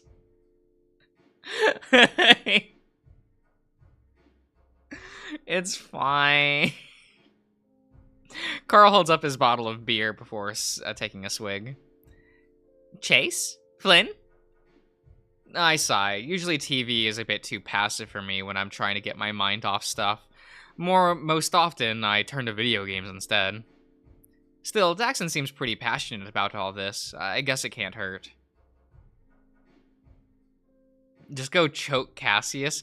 I said that I like Cassius as a character, not that he's not. No.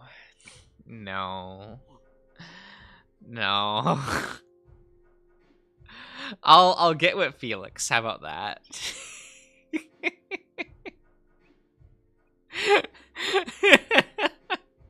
Everyone's favorite Ad Astra character, Felix.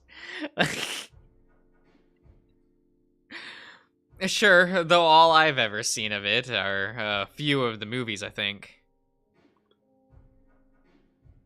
Oh, which one? The ones with all the lens flares and chrome? Daxton looks as if a bad taste just settled on his palate. The Tamley brothers directed those ones. Talmy? They tried way too hard to be edgy and action-packed, completely ignoring proper characterization. Like Lieutenant Gamakra firing the plasma emitter at the Forbesian ambassador. She's completely nonviolent in the original series. She took a vow of peaceful resolution following the violent cascade that destroyed her homeworld in the first season. But the writer just thought it would look cool for the trailer if they showed her disintegrating a guy while screaming her head off. I really like the thought-provoking philosophical stuff, not the protagonist running around killing people. Daxton huffs, rubbing his fist against his smooth brow. Wow, Daxton is just like me for fur.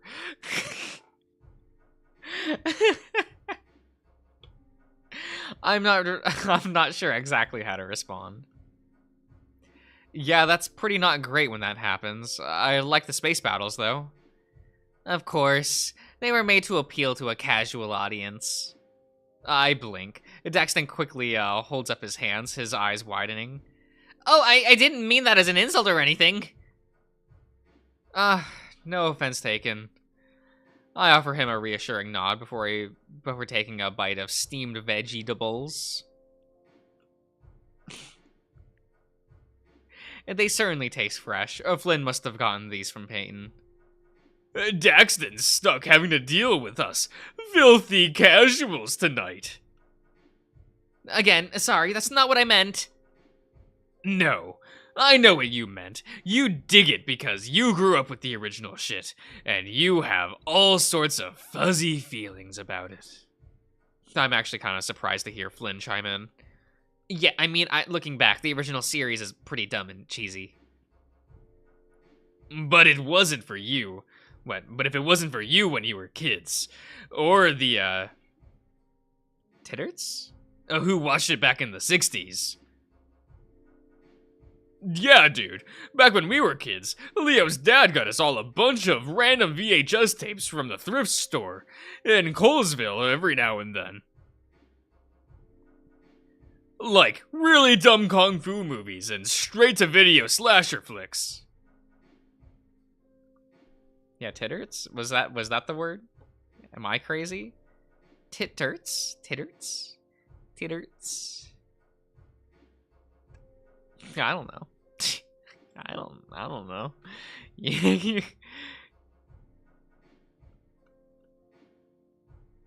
Where was the thing? Okay.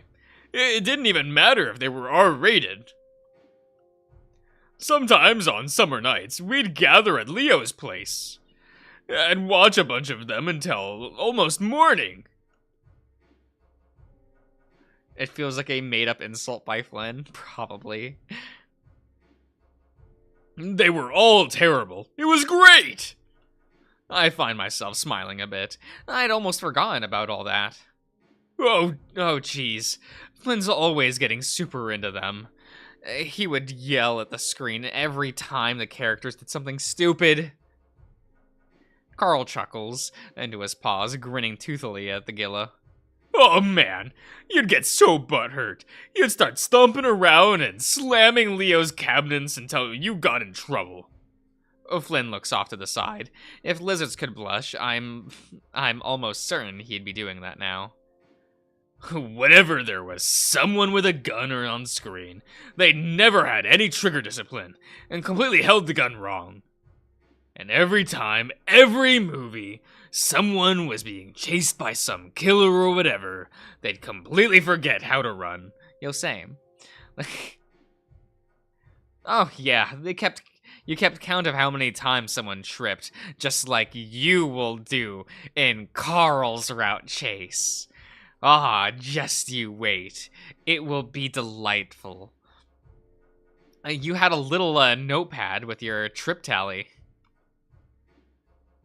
And Daxton looks absolutely tickled by the revelation about Flynn. Josh would crumple. Look at you. Yeah. Now look here, crush.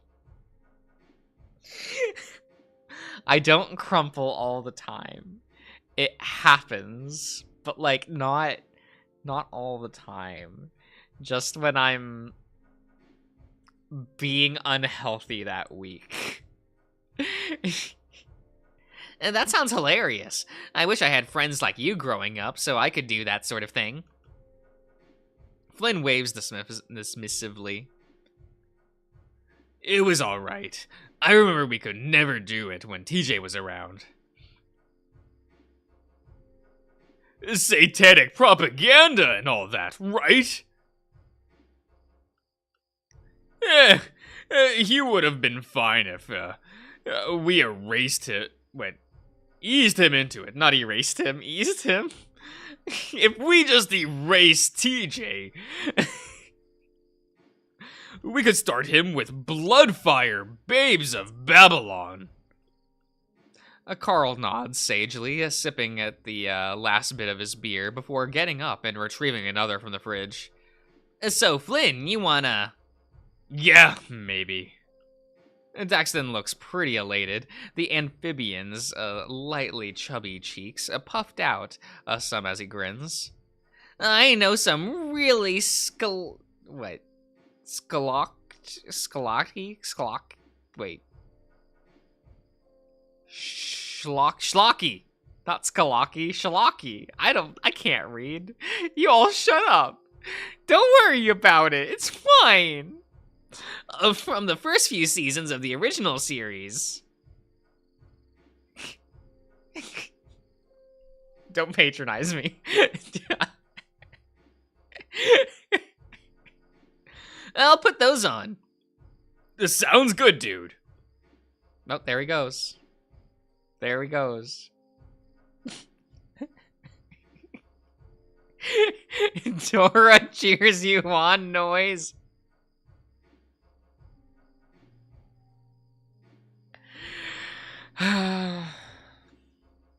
Daxton sets his plate down, fast walking to the TV in the living room. After a moment, Carl looks over at me. Nerd alert. Flynn goes to slide his now empty plate into the sink, slapping Carl on the back of his head as he passes. Fucking rich coming from a neckbeard ass. From your neckbeard ass. Hey! I meant it endearingly. Across the room, Daxton waves at us. Okay. So I think that is a decent place.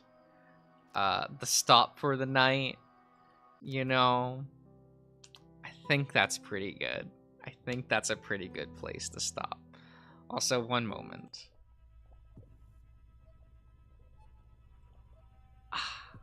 Beautiful. But yeah, I think that's a good place. I hope you've all enjoyed. I think I will go and maybe reheat the rest of this pizza and have like a bit of dinner, you know. It is what it is. But yeah. I'll see you all later, all right? Have a good time of day. Bye.